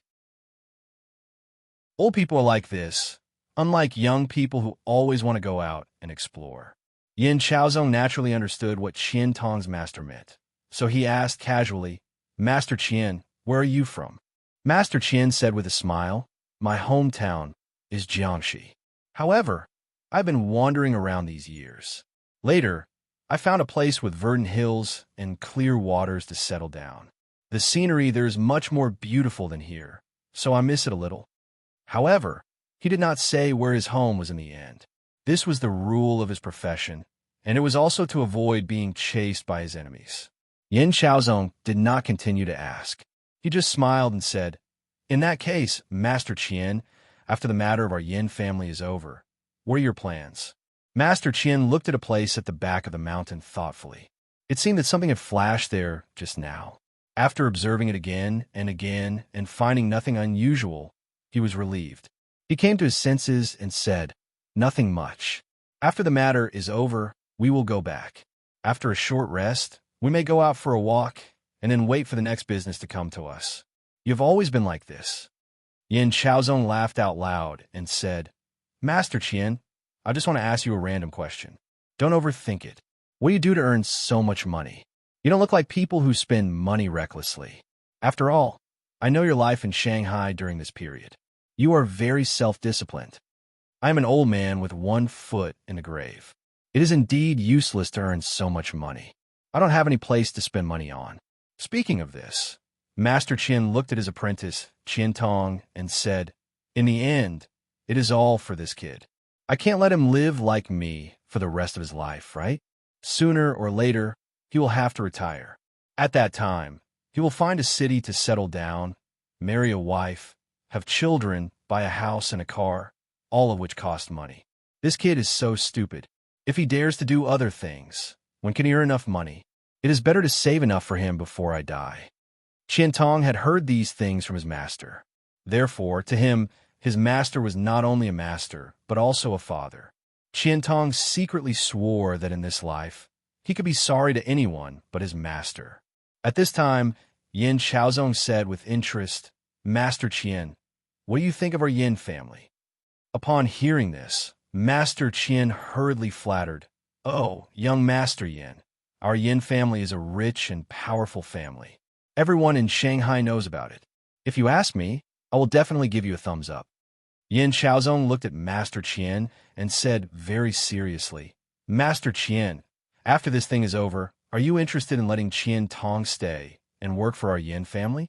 Of course, our Yin family will not treat him badly. As for buying a house and a car, marrying a wife, and having children, I think as long as he follows our Yin family, it will not be a problem. Moreover, this is Shanghai. How many cities can be compared to it?"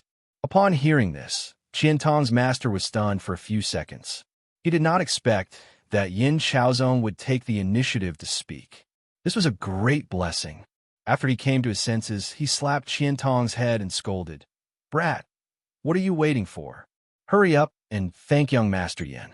You are really lucky to be chosen by young Master Yin." Although Qian Tong was somewhat reluctant and did not want to be separated from his master, he knew that if he did not agree, his master would definitely beat him. Thus, he could only say, "Thank you, young Master Yin." "All right, you don't have to thank me." Just perform well in the future and don't let me down. Yin Chaozong smiled and said. He also took a fancy to Qian Tong's ability and character, which was not much worse than Feng Yi's. He just needed to be cultivated. It was very late at this time. Coming out to get some fresh air and chat. Yin Chaozong relaxed a lot.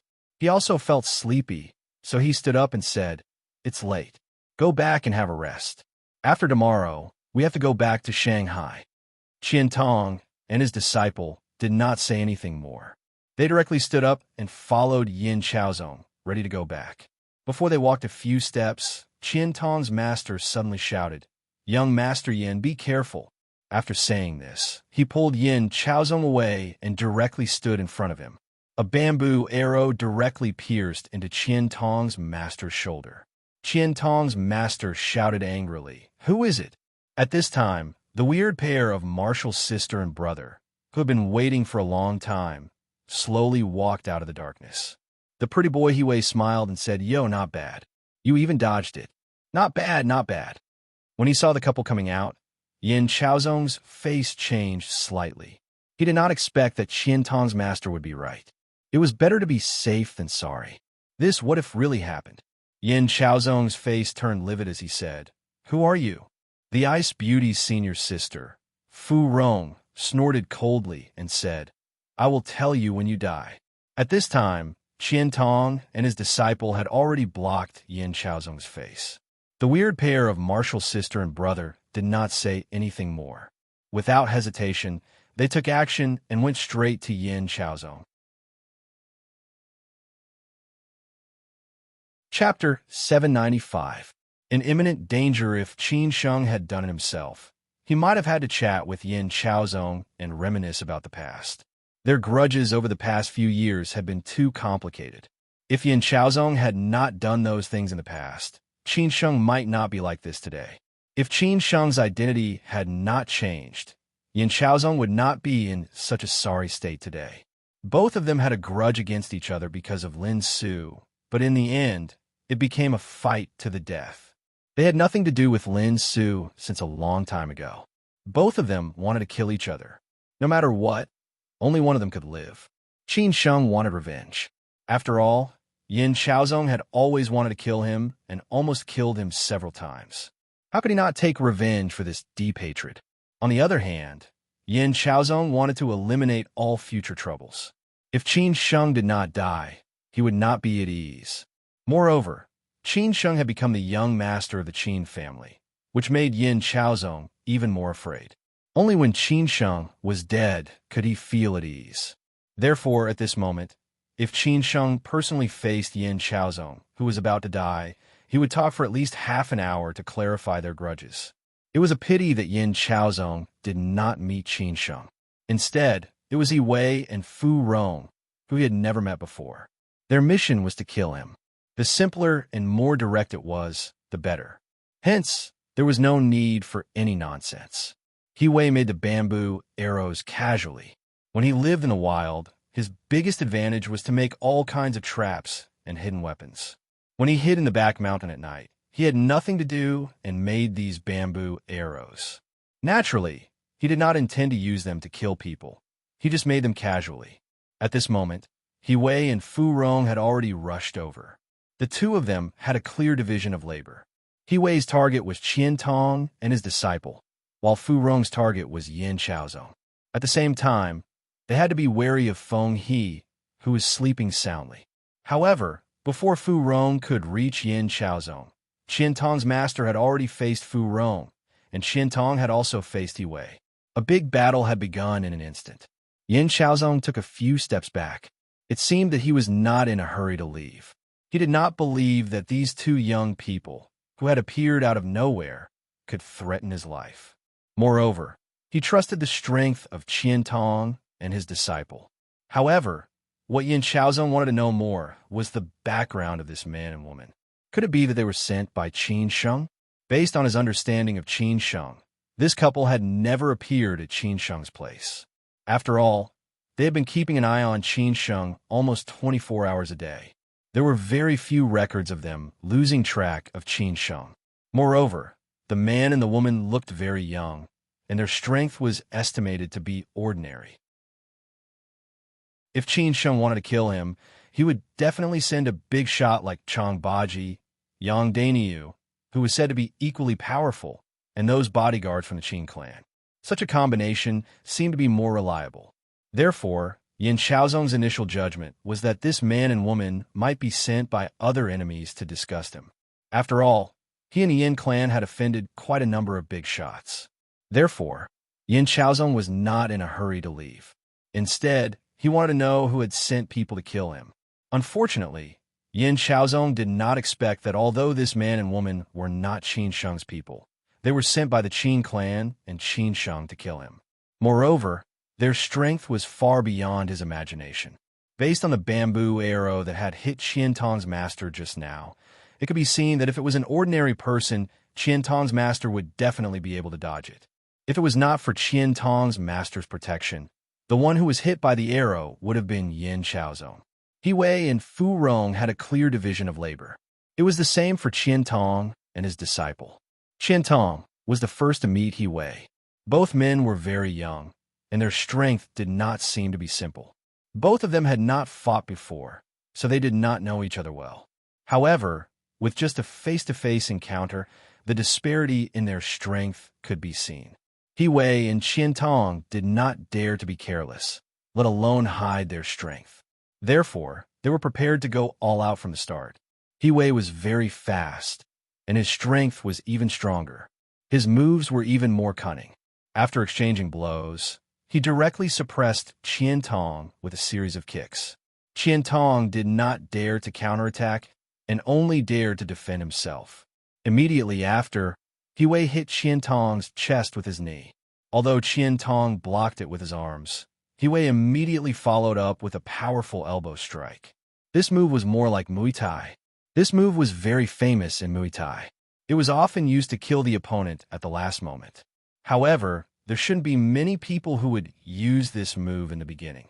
He Wei dared to use this move because he was very confident in facing Qian Tong.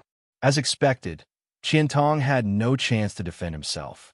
In the end, he forcefully turned his head in exchange for the smallest price. Therefore, He Wei's elbow strike directly hit Qian Tong's shoulder. At this moment, Qian Tong finally felt how strong the elbow strike was. He was so stunned that he half-knelt on the ground to absorb the force. He grimaced in pain. If this elbow strike had landed on his head, he would probably be crippled now. Even so, Qian Tong's scalp was numb from the pain. In just a few moves, Qian Tong had already realized how strong his opponent was. He might not be his opponent at all. Therefore, this couple should have come prepared. They were not ordinary people. Thinking of this, Qian Tong's expression instantly turned ugly. If this was the case, they would be in deep trouble tonight. Qian Tong realized that his opponent might have a backup plan. Afraid that he would suffer a loss again, he used all his strength to push He Wei away. Then he gasped for breath and stared at He Wei, who might attack him again at any time. The pretty boy He Wei was very active. How could he not taunt Qin Haodong at this moment? So, he said, "Oh, you can't take it anymore. I thought you were very powerful. With your strength, you still came out to risk your life. Sigh, you might as well go home and take care of your children." Qian Tong was humiliated like this. How could he bear it? Before He Wei made a move, he directly clenched his teeth and rushed over. On the other side, Qian Tong's master had already faced Fu Rong. Since Fu Rong could go straight to Yin Shaozong, it showed that her strength was above He Wei's. Otherwise, why would He Wei respect her so much? This was not because she was He Wei's senior sister, nor was it because she was beautiful. With He Wei's frivolous character, it was impossible for him to recognize these things. The most fundamental reason was that this senior sister was really fierce. A long time ago, He Wei was very unconvinced of Fu Rong. He always thought that his master favored Fu Rong more. Even the elders in his family liked Fu Rong.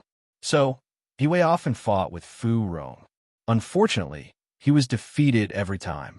After he grew up, he also fought with his senior sister, but the result was the same as when he was young. How could He Wei not respect her? Otherwise, he would be beaten up. Therefore, He Wei chose Qian Tong, who was slightly weaker, and Fu Rong chose Qian Tong's master, who was slightly stronger. At the same time, she also had to face Yin Chaozong to prevent him from escaping. After all, their mission was to kill Yin Chaozong, not others. While He Wei was acting tough, Fu Rong was very practical. She directly took out a dagger and went straight to the vital parts of Qian Tong's master as soon as they met. She planned to take down Qian Tong's master in the shortest time possible and then directly take Yin Chaozong's life. Qian Tong's master was very experienced. He was much more experienced than Qian Tong. He was not in a hurry to fight Fu Rong head-on. He just wanted to test the strength of this beautiful girl and figure out her pattern at the same time. Finally, he would find a chance to kill her. However, in the face of absolute strength, all these probing and guessing were useless. It wasn't because Master Qian Tong was older that he was stronger. Some youngsters were just too talented. You might work hard for your entire life, but you might not be able to compare to them in just a few years or a dozen years. Wasn't there a saying that only after you worked hard would you understand the importance of talent? Most people couldn't even be considered to have worked hard for their entire lives, so there was no need to mention the word talent. In just a few seconds, Fu Rong, who was younger than Qian Tong's master but more experienced than him, directly cut the back of Qian Tong's master with a dagger when she turned around. Qian Tong's master hurriedly took a few steps back and said, "Is this little girl so powerful?" Fu Rong did not say anything at all. She had already seen Yin Chaozong was ready to escape. Because at this time, Yin Chaozong realized that everything was not as he had expected. The strength of this man and woman was too strong. Qian Tong and his master seemed to be no match for them at all. They were completely suppressed. If he did not escape now, he might not have a chance later. Yin Chaozong did not want to die here. Now, Yin Chaozong began to think deeply about what was going on. Who on earth was this powerful man and woman? Were they sent by Qin Sheng or someone else? In that case, how did the news of him coming to the Immortal Travel Group leak out? How did they chase after him? After thinking about it carefully, he realized that such a big movement had been made. Why didn't the security guards of the villa come out? Could it be that this was a big conspiracy? The more Yin Chaozong thought about it, the more terrified he became. If this was really the case, he might really be in trouble tonight. Maybe he would have to meet Third Master Wu. But he really did not want to. He was the big Master Yin of the Bund, the future successor of the Yin family. He still had a good life to enjoy. How would he die like this? Therefore, Yin Chaozong was ready to escape without hesitation. At the same time, he shouted, "Feng He, get out here." Fu Rong and He Wei found this unforeseen event at the same time. In an instant, they made countermeasures, which was to kill Qian Tong and his master quickly. Facing Qian Tong, who was rushing at him again, He Wei suddenly burst out a stronger force than before. He directly grabbed Qian Tong and crashed into him. He did not use any complicated moves at all. On the other side, when Qian Tong's master wanted to stop Fu Rong, he suddenly felt a little weak and drowsy. At this time, he realized that there might be something on the bamboo arrow just now. Otherwise, how could this happen? Qian Tong's master could not help but be angry. He did not expect this man and woman to be so despicable and shameless. He forced himself to persist and rushed up, trying to stop the beauty who had already gone straight to Yin Chaozong. However, when he stood in front of Fu Rong, he did not have any strength at all. Fu Rong directly kicked him away and solved the problem completely. After that, he rushed at Yin Chaozong. Yin Chaozong's life was at stake. Chapter 796. Don't Want to Die He Wei and Fu Rong were here on a mission, not to spar with Qian Tong and his master or to chat with Yin Chaozong. Naturally, they would try their best to complete the mission at the lowest cost. Moreover, the family head had already said that they could do whatever it took, so they naturally wouldn't hold back. The bamboo arrow was just a small test, not to mention the poison on it. Qian Tong's master couldn't even avoid it. Besides, they had prepared other plans that were simpler and more direct.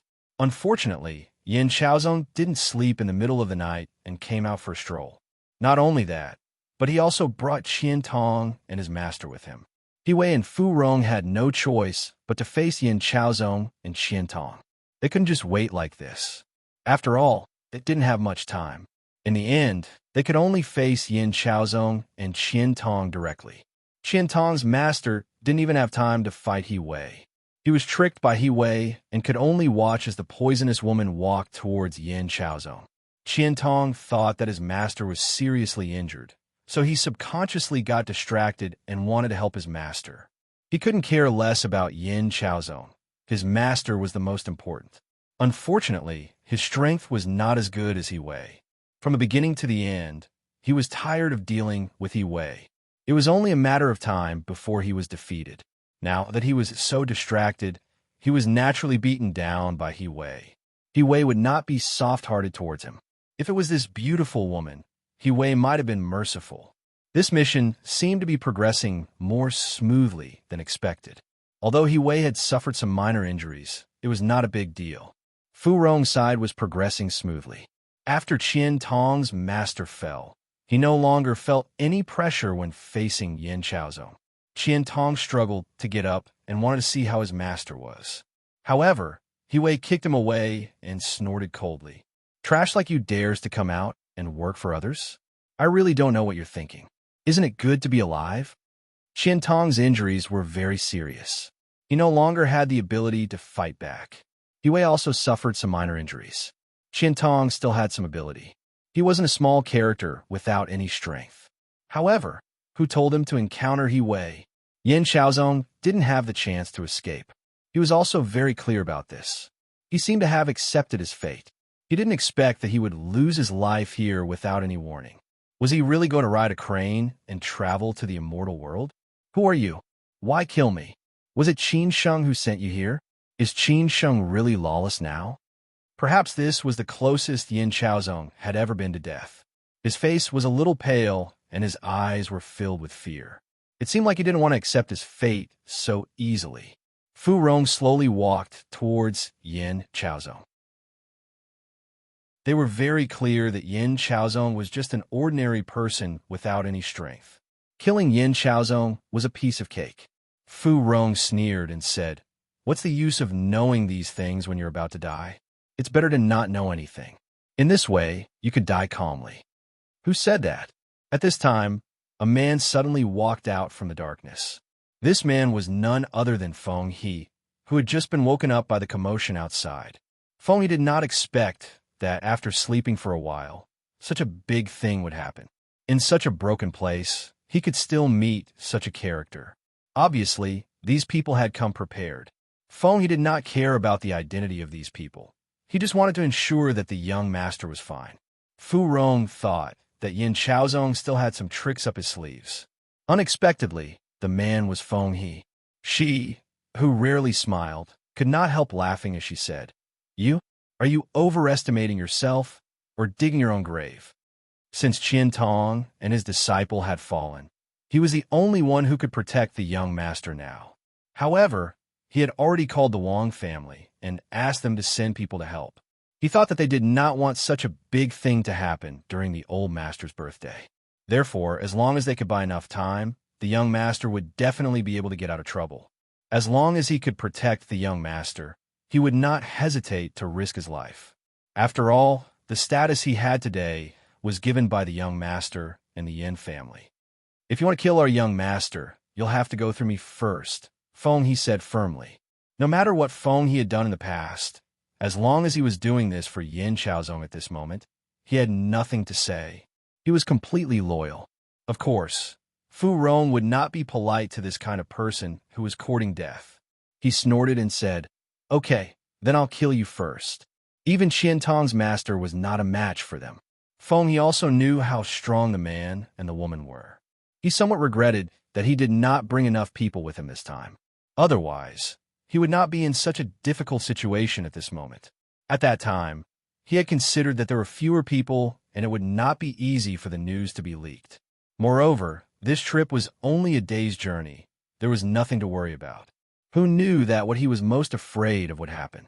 Feng He gritted his teeth and said, "Young master, I'll hold them off. You go quickly." He had already cut off his way out, and he might die here.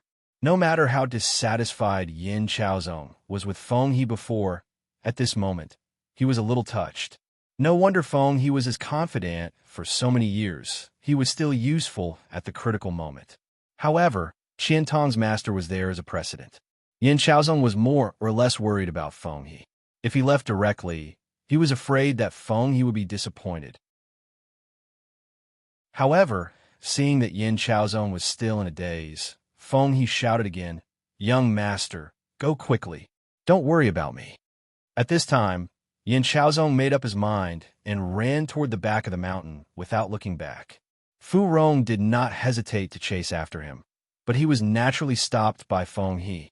Feng He did not say anything and directly attacked. He kicked Fu Rong horizontally, forcing him to take a few steps back. On the other side, seeing that Yin Chaozong was about to run and his senior sister was stopped by Feng He, Wei's expression changed instantly. If Yin Chaozong really ran away, they would definitely be in trouble when they returned. Therefore, Wei hurriedly shouted, "Senior sister, I'll go first."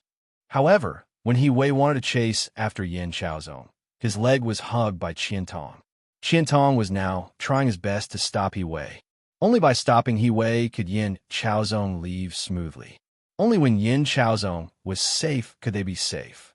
Because these people's target was Yin Chaozong. Even if they sacrificed themselves, Yin Chaozong would be able to take revenge for them. Wei did not expect that Qian Tong would be so reckless. He said angrily, "You're courting death." After saying that, Wei kicked Qian Tong's body, who knew that Qian Tong still had no intention of letting go, which made Wei somewhat exasperated.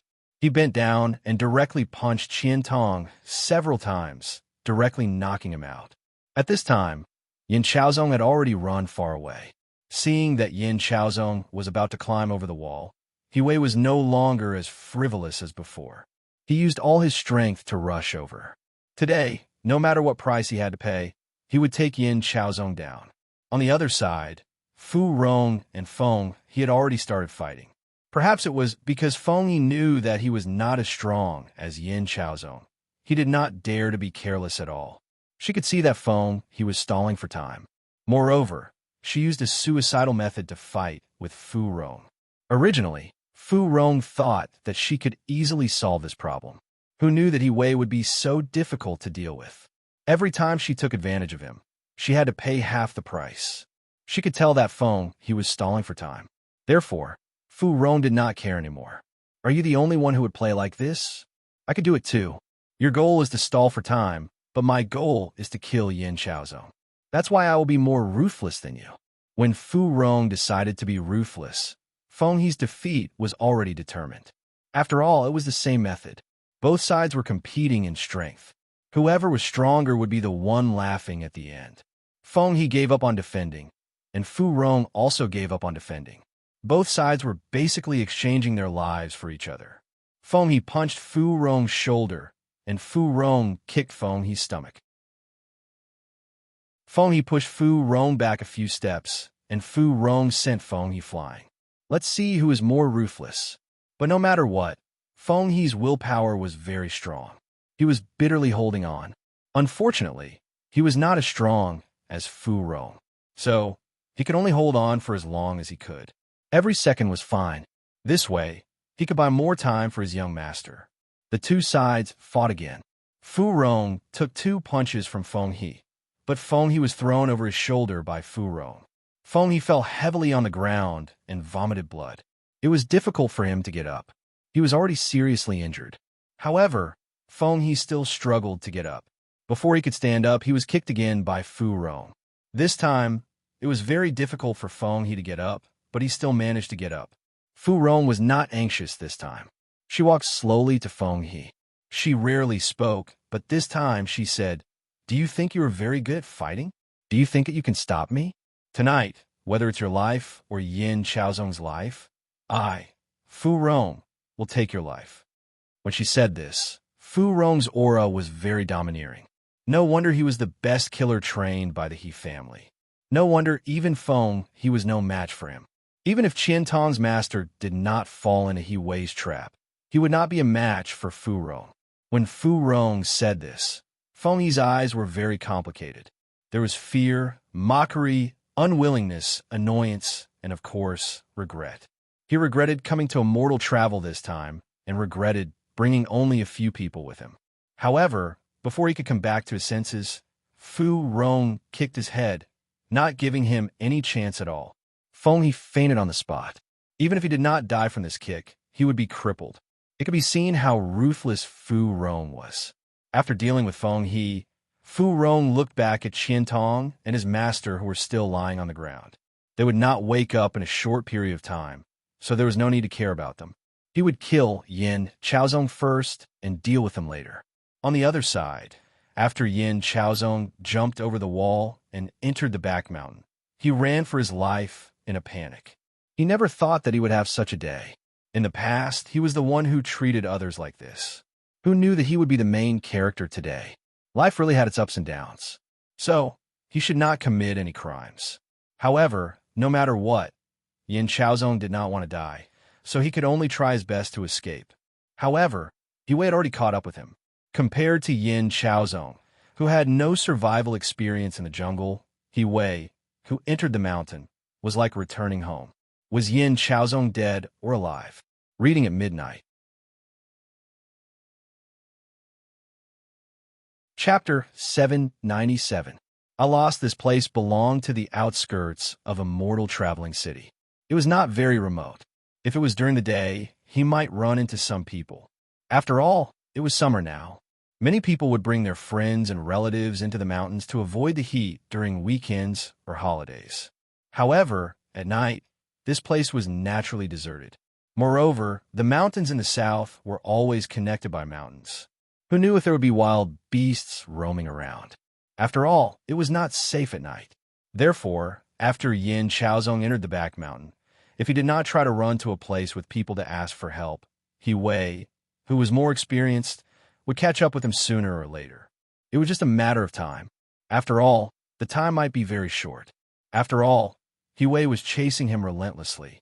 However, Yin Chaozong was very smart. Although he did not have any survival experience in the forest, when it came to the last moment of life and death, people would always burst out with their greatest potential. At this time, Yin Chaozong exerted all his intelligence and used all kinds of methods to avoid He Wei's pursuit. At first, He Wei could still catch up with Yin Chaozong. However, he was confused by Yin Chaozong's camouflage several times and almost lost him. At this time, Fu Rong called him to ask about the results. He Wei said that he was still catching up with Yin Chaozong. Yin Chaozong was a little slippery, but it was not a problem. Fu Rong was very annoyed with He Wei's arrogance. He scolded, "We don't have much time. If you talk nonsense again, be careful. I will deal with you when we get back." When He Wei heard this, he knew that this senior sister was really angry. He did not dare to smile mischievously anymore. He was afraid that he would really be dealt with when he got back. After all, he could not beat this senior sister. He could only reply in a hurry, "Senior sister, don't worry. He is dead." Yin Chaozong was only about 10 meters away from He Wei. At this time, Yin Chaozong had already climbed over the top of the back mountain. He was very clear that if he did not think of a way, He Wei would catch up with him sooner or later. After all, he had used several methods, but He Wei was still chasing him relentlessly. At this time, Yin Chaozong found a quagmire not far away. It seemed to be deep, but the water was too dirty. After thinking for a while, Yin Chaozong finally made a decision. He ran toward the quagmire without hesitation. After taking a deep breath, he directly jumped into the quagmire. Then, he was drowned by the muddy water and completely disappeared into the night. After He Wei climbed over the top of the mountain, he thought it would be very easy to chase Yin Chaozong. He did not expect that he would suddenly lose Yin Chaozong. He Wei searched again and again, but he still could not find Yin Chaozong. This made him panic. If he really lost Yin Chaozong, not only would he not be able to Fu, but he would be. However, He Wei still couldn't find Yin Chaozong after looking in a few directions. This made him at a loss. In the end, he could only bite the bullet and call his senior sister. "Senior sister, I lost Yin Chaozong." When Fu Rong, who had already reached the back of the mountain, heard this, she subconsciously wanted to get angry. However, She knew that the most important thing now was to find Yin Chaozong. It was useless to get angry at He Wei. So, she suppressed her anger and said, "Where did you lose him?" He Wei was a little surprised that Fu Rong did not scold him. However, he was very clear that if he found Yin Chaozong, he would be fine. If he let Yin Chaozong escape, then he would really be finished. Now, the best plan was to find Yin Chaozong. So, he quickly told Fu Rong where he lost Yin Chaozong. After the two of them decided on a plan, He Wei continued to chase in the same direction. Not long after, he disappeared. Yin Chaozong had been hiding in the muddy water. He almost suffocated. However, he did not dare to take a breath. Once he was found, he would lose his life. So what if he drank a few mouthfuls of muddy water? He would just take it as experiencing a different life. It was much better than leaving his life here, right? Yin Chaozong continued to hold his breath. When he really could not hear He Wei's movements, Yin Chaozong came out of the muddy water. He had really reached his limit. If he did not come out to take a breath, he would really suffocate to death in the muddy water. After Yin Chaozong came out, he did not dare to leave this place. He spat out the muddy water in his mouth and panted. After slightly adjusting his state, Yin Chaozong quickly hid in the muddy water again. He was afraid that He Wei would suddenly come back and kill him. After hiding like this for about 10 minutes, Yin Chaozong felt that it was about time. With those people's intelligence, when they came back to their senses, they would definitely come back to kill him. Now that they had gone far away, he would definitely be able to escape smoothly by going in the opposite direction. Yin Chaozong had already thought about it. The most dangerous place was the safest place. So, he planned to escape back to the villa and then choose to drive away from here. As long as he got into the car smoothly, he would definitely be able to leave this place safely. At that time, there would really be no danger. One thing that Yin Chaozong also regretted was that when he couldn't sleep and came out for a stroll, he did not bring his mobile phone. If he had brought his mobile phone, he would have more ways to ask for help. How could he be in such a difficult situation?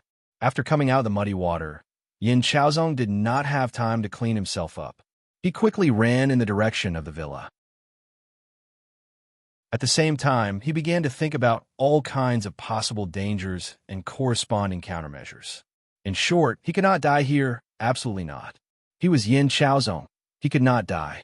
However, before Yin Chaozong could take a few steps, a woman suddenly appeared in this quiet night without warning. He only heard the woman sneer, "I knew you were still here." When a voice sounded, Yin Chaozong's heart was already dead. He knew that this time he really could not hide. When he saw that this woman was the female killer, Yin Chaozong was even more sure of this. Yin Chaozong's mood was very bad, really bad. He did not expect that he would not be able to escape in the end. Since he really could not leave, he did not struggle anymore. He looked at the woman and said, "Who on earth sent you? Even if you want me to die, you should let me die knowing, right?" Before he finished this sentence, a man suddenly rushed out from behind. He jumped up and kicked Yin Chaozong's back directly. Yin Chaozong was not prepared at all. He was directly flipped over and fell heavily on the ground. He was in so much pain that he felt that his whole waist was broken. This man was naturally not someone else. He was He Wei, who had been looking for Yin Chaozong nearby for a long time. He Wei scolded, "F***CKU. Why don't you continue to run?" Yin Chaozong climbed up with difficulty. At this time, he was really in a difficult situation. His face had long been changed by the muddy water. His hair was also covered with all kinds of debris. If one did not look carefully, even if he was an acquaintance, he would not be able to recognize that this was Yin Chaozong. Yin Chaozong gritted his teeth and asked, if he was going to die, then so be it. Although he really did not want to die, at this time, who could save him? What could he do? Yin Chaozong gritted his teeth and asked, if he was going to die, then so be it. Although he really did not want to die, at this time, who could save him? What could he do? What's the use of asking about this when you're about to die? If you want to blame someone, blame yourself for your sins, He Wei scolded. After that, he prepared to go up and teach Yin Chaozong a lesson. Who asked Yin Chaozong to trick him into going around in circles? He almost thought that he had lost Yin Chaozong. If that happened, He Wei would be in deep trouble. At this time, Fu Rong waved her hand to stop He Wei. She frowned and said, "You really want to know? If I don't want to know, why would I ask you?" Yin Chaozong said impatiently. He still had some backbone. Just like in the beginning, when he knew Qin Sheng's background, not only did he not admit defeat, but he also roped in various forces to continue to fight against Qin Sheng. That was why today's ending happened. Did he regret it? Therefore, even if he was going to die, Yin Chaozong would die standing. He would not be humiliated and admit defeat. This was originally his character. It had been cultivated for dozens of years. It would not change because of this. Therefore, it was not by chance that Yin Chaozong could be where he was today. Seeing Yin Chaozong's attitude, He Wei scolded angrily. "You are still King stubborn. I think you really need to be taught a lesson." Fu Rong was not in a hurry. She slowly walked in front of Yin Chaozong and said with interest, "Since you want to know, then I will tell you. Actually, you've already guessed it. After all, there are not many people who can kill you, right?" Qin Sheng? Yin Chaozong's expression changed instantly. He almost said it subconsciously. Who asked the woman in front of him to give all the necessary conditions? Fu Rong chuckled and nodded. Then, he stared at Yin Chaozong's ferocious face with a hint of ridicule in his eyes. He must have already guessed Qin Sheng's answer, but he was not sure about it. Now that his answer was confirmed, he was obviously very unwilling to accept it, because to him, he could lose to anyone but Qin Sheng. He could not stand this kind of frustration the most. "I knew it was him, but why is it him?" Yin Chaozong muttered to himself. I lost. I really lost." At this moment, Yin Chaozong seemed to have lost his mind. He could not accept such a result. He did not want to lose to Qin Sheng, nor did he want to die. He just wanted to be a winner. However, the reality was that he had lost, completely lost, and there was no more chance. Since she had already spoken, Fu Rong did not hide anymore. She said casually, "Yin Chaozong, do you know? You should not have offended the Qin family. The Qin family is far more powerful than you think. Do you really think that the Qin family is already an arrow at the end of its flight? Even if the Qin family is on the verge of collapse, a starving camel is still bigger than a horse. It is still very easy to deal with you and the Yin family. So it is not surprising that you have today, because it will happen sooner or later. Let me tell you another news. You must be very surprised why we are here. That is because you don't even know why you are here. Do you really think that you are here to celebrate the birthday? You are here to die." In the end, Fu Rong felt that she could not help laughing. She really did not know why the young master of the Qin family did not kill Yin Chaozong. Was it so difficult to kill Yin Chaozong? Of course, Fu Rong did not know that it was not that Qin Sheng did not want to kill Yin Chaozong. He just wanted to do it himself. But now the situation was urgent, and Qin Chang'an did not allow him to do it himself. That was why they came to Shanghai for this mission. When Yin Chaozong heard this news, he was almost thunderstruck. He did not expect that it would be so horrible. From a moment he suddenly came to the Celestial Travel Group. It was originally a trap. These people only needed to wait for him to walk into the trap. So if he did not die, who would? Fu Rong did not know whether she felt pity for Yin Chaozong or wanted him to die in peace. She continued to say, "Also, we are not members of the Qin family, but we are inextricably linked with the Qin family. So you do not know our existence." When Qin Sheng nodded his head to agree, "You were already dead. Do you understand? What else do you want to ask?" Fu Rong had said all that needed to be said. She thought that Yin Chaozong had already understood, so she asked at last. Yin Chaozong did not say anything. He just knelt on the ground dispiritedly. At this moment, he seemed to be very calm. If what this woman said was true, then he would die sooner or later. Maybe it was destined from the day he met Qin Sheng. This was fate.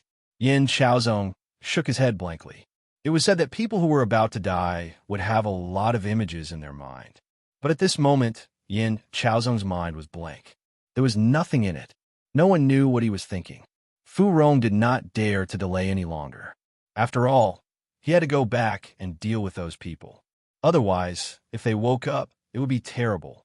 So at this moment, Fu Rong looked at He Wei and said in a very calm tone, "Send young Master Yin on his way." Wei took out the dagger on his waist and said playfully, "All right." After that, Wei slowly walked towards Yin Chaozong. Every step he took meant that Yin Chaozong was closer to death. Yin Chaozong did not resist at all. He still knelt there blankly. When Wei walked in front of Yin Chaozong suddenly raised his head and said, "Tell Qin Sheng I lost." After that, Yin Chaozong directly closed his eyes and waited for the arrival of the final moment. Wei was stunned, but he quickly came back to his senses. At this moment, his eyes suddenly became incomparably cold, even colder than his ice beauty senior sister. Almost without hesitation, he stabbed the dagger into Yin Chaozong's heart. Yin Chaozong's curtain call. Chapter 798. Everything ends. Third Master Wu died, and so did Yin Chaozong. In just a few days, Qin Sheng's two enemies died one after another. Third Master Wu died in the hands of Changbaji, and Yin Chaozong died in the hands of Wei and Fu Rong. Qin Sheng did not show up in person, as if it had nothing to do with him. Everything ended quietly. But how could it have nothing to do with him? He was the real boss behind the scenes. Whether it was Third Master Wu or Yin Chaozong, they were very calm when they died.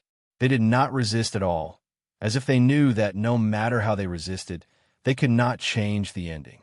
But no matter what, they were destined to die in this way. Third Master Wu was fine. He had already lived to this age and had experienced many ups and downs in his life. He had experienced all that he could and did not have too many regrets. But Yin Chaozong was only 30 years old. He was still very young. How could he be willing to die in the hands of his old enemy, Qin Sheng? But death was death. It was useless to say anything. Maybe at the moment of his death, Yin Chaozong would regret that he should not have provoked Qin Sheng. Otherwise, how could he end up like this today? Yin Chaozong died just like that. After Wei completed this mission, he finally let out a long sigh of relief. This trip to immortal travel could be considered a daunting experience without any mishaps. If Yin Chaozong really escaped just now, then even if he didn't die when he returned, he would at least lose a layer of skin. Killing a person did not affect Wei much. After all, this was not the first time he killed someone. He looked at Yin Chaozong's body and muttered, "He is still a man. No wonder he could fight with young Master Qin for so many years. What a pity." Fu Rong had already returned to her expressionless look of an ice beauty. When she said those words just now, she was sure that Yin Chaozong would definitely die, so she was not worried. If she was not sure, she would naturally not say these words. When a person was about to die and could not be resurrected, he should try his best to die in peace. In his next life, he would live a better life. At this time, Wei looked at Fu Rong and said, "Senior sister, what should we do next?" Fu Rong stared at Wei and said, "What else can we do? Clean up the mess and deal with the body." Wei frowned slightly and said, "What about the villa? Kill them or leave them alone?" Fu Rong hesitated for a moment and said, "Kill them. If you don't want to make more enemies, then you can keep them." Wei smiled bitterly. "Then let's just kill him." Yin Chaozong was dead, and the dust had settled. All that was left were trivial matters. Wei and Fu Rong were familiar with handling such matters. The two of them had a clear division of labor. Wei would deal with Yin Chaozong's corpse here, while Fu Rong would return to the villa to deal with Feng, He, and Xiantong. Finally, they would meet up here and leave. Everything proceeded in silence. Other than those involved, no one else knew what had happened tonight. When the two security guards returned, Fu Rong and Wei had already left. Maybe they were drunk, but they didn't notice anything strange in the villa and went straight to bed. So, it was not until the next morning when the servants of the villa went to wake Yin Chaozong and the others up that they found that everyone was gone, but Yin Chaozong and the others' things were still there. However, they did not find Yin Chaozong and the others around, so they quickly contacted the master to ask if Yin Chaozong and the others had gone down. The master said that they had not seen them yet, so everyone panicked. At this moment, Qin Sheng, who was far away in Ningbo, was accompanying Lin Su to pay respects to her mother, who had passed away many years ago. It was still raining in Ningbo. The pitter-patter made people feel a little depressed. Qin Sheng had not recovered from what had happened last night. After all, he had lost a friend like Yang Deng. As for how Yang Deng had left and where he had gone, Qin Sheng did not ask. Lin Su was not in a good mood because she was paying respects to her mother. She had not visited her mother for a long time, which made her feel a little guilty. Maybe because of her mother, Lin Su could not get close to her father, so she had been deliberately staying away from those people since she was young. This was the best cemetery in Ningbo. The location and the environment were very good. Qin Sheng held an umbrella for Lin Su and listened to her chat with her mother. Chang Baji, Yang Daniu, and the others were guarding around them. Though Qin Sheng had never seen Lin Su's mother and had only seen a few photos of her in the past, he could empathize with her and her mother's feelings. After all, he had the same experience and lost his mother when he was young. However, he knew that both Lin Su's mother and his mother were watching them from heaven. As long as they could live well, they would feel at ease. After Lin Su paid respects to her mother, she talked a lot with her mother, just like how Qin Sheng went to visit his mother. She told her mother about what had happened in the past and what had happened recently. She especially introduced Qin Sheng to her mother. After all, this was the first time that she had brought Qin Sheng to visit her mother. Lin Su said warmly, "Mom, this is the Qin Sheng that I have told you many times. Is it the same as what I told you? Mom, I am luckier than you. I have found a man who loves me more than himself. I believe that we will always be together. Just wait and see." At this time, Qin Sheng also said, "Andy, don't worry. I will definitely take good care of Sue. I will never let you down. Meeting Sue is the luckiest thing in my life. No matter today or decades later, when we are old, I will still say the same." Hearing this, Lin Su looked back at Qin Sheng, feeling touched. She believed that her mother would approve of Qin Sheng and hand her over to Qin Sheng without worry. Lin Su often thought about one thing. If she had not met Qin Sheng, what would her life be like now? Maybe it would be very unsatisfactory. Therefore, Qin Sheng said that meeting her was the luckiest thing in his life. Wasn't it the same for her? In this way, Qin Sheng and Lin Su accompanied their mother and talked a lot. They did not leave the cemetery until noon. When they left, the rain, which had lasted for 2 days, finally stopped. At this time, the sun also came out, which made people suddenly feel cheerful. Qin Sheng and Lin Su did not leave directly. Instead, they went back to the old house of the Lin family to say goodbye to the old lady and the other members of the Lin family. He did not care about the other members of the Lin family, but he would care about the old lady who loved Lin Su more than anyone else. Before the old lady left, she held Qin Sheng and Lin Su's hands and said, "In the future, come back more often. You should pay more attention to your health. No matter how tired you are from work, you should rest more. Grandma is waiting for you to hold the baby." The old lady's health was getting worse. Naturally, she wanted to see Qin Sheng and Lin Su get married as soon as possible. After all, Lin Su was her favorite granddaughter. However, she could not say some words directly. Of course, Qin Sheng understood what the old lady wanted to say. Lin Su said somewhat embarrassedly, "Grandma." The other members of the Lin family also looked at Qin Sheng and Lin Su with a smile. They hoped that this matter could be settled as soon as possible. They were afraid of any accidents. In the past, they thought that Qin Sheng did not deserve Lin Su. Now, they only hoped that Qin Sheng would not change his mind. After all, this was very important to the future of the Lin family. Qin Sheng said very sincerely, "Grandma, don't worry. Next time when I go back to Beijing, I will tell my family about Susu and me. After I finish my work at home, Susu and I should get married." The old lady was somewhat surprised by Qin Sheng's straightforwardness. However, she was very happy and said, "That's good. That's good." At this time, it was almost time. Qin Sheng and Lin Su did not say much. After saying goodbye to the members of the Lin family, they got in a car and went back to Shanghai. The Lin family brought many Ningbo specialties for Qin Sheng. He did not refuse them. After a while, they went out of the downtown area of Ningbo. As soon as they got on the highway, Qin Sheng received a call from Bao Fan. Qin Sheng thought that something had happened in Shanghai or Beijing.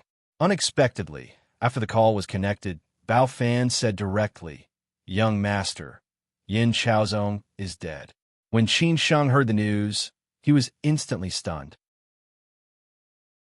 It did not occur to him that this news would shock him so much. Subconsciously, Qin Sheng felt a little disappointed. He did not know why. Dead? He died just like that?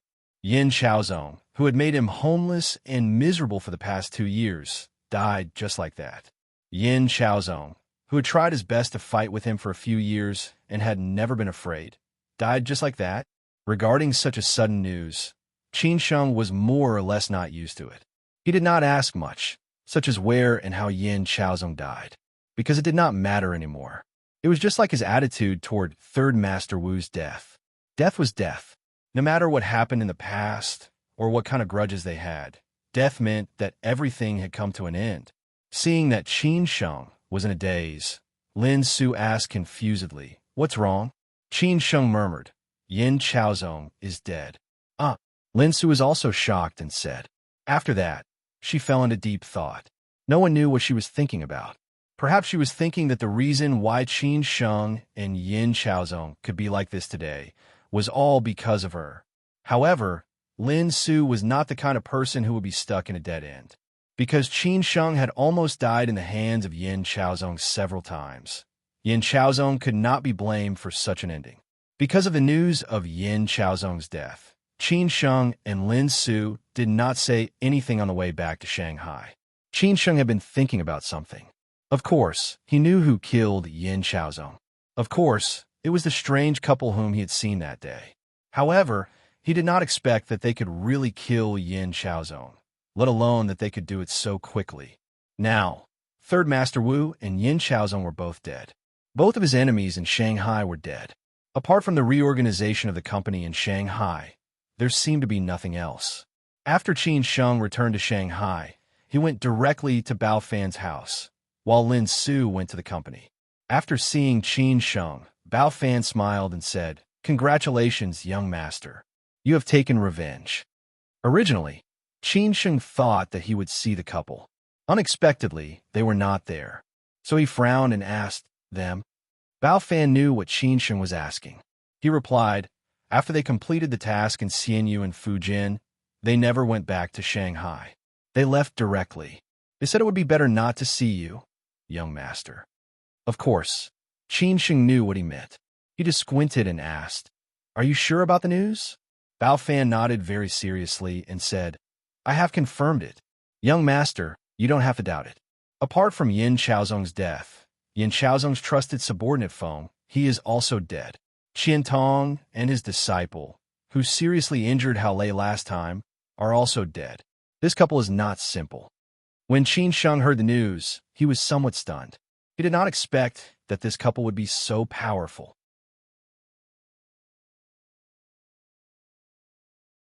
Chapter 799.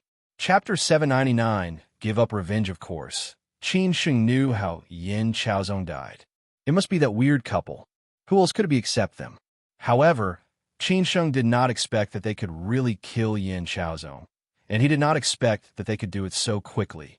What was more, they even killed Feng He, Qian Tong, and his disciple, and helped him solve all the problems at once. This was really beyond his expectation. Qin Sheng believed that even if he did it himself, it would be difficult for him to handle it so perfectly. This was not something that ordinary people could do. Therefore, the strength of this weird couple was really terrifying. If he had brought Chong Baji or Yang Dainyu that day, he might have been able to test their strength. Now, Qin Sheng's biggest doubt was the identity of this couple. He was sure that they were not internal members of the Qin family, because only Uncle Gong's son, Zhuangzhou and Nangong, had such strength in the Qin family.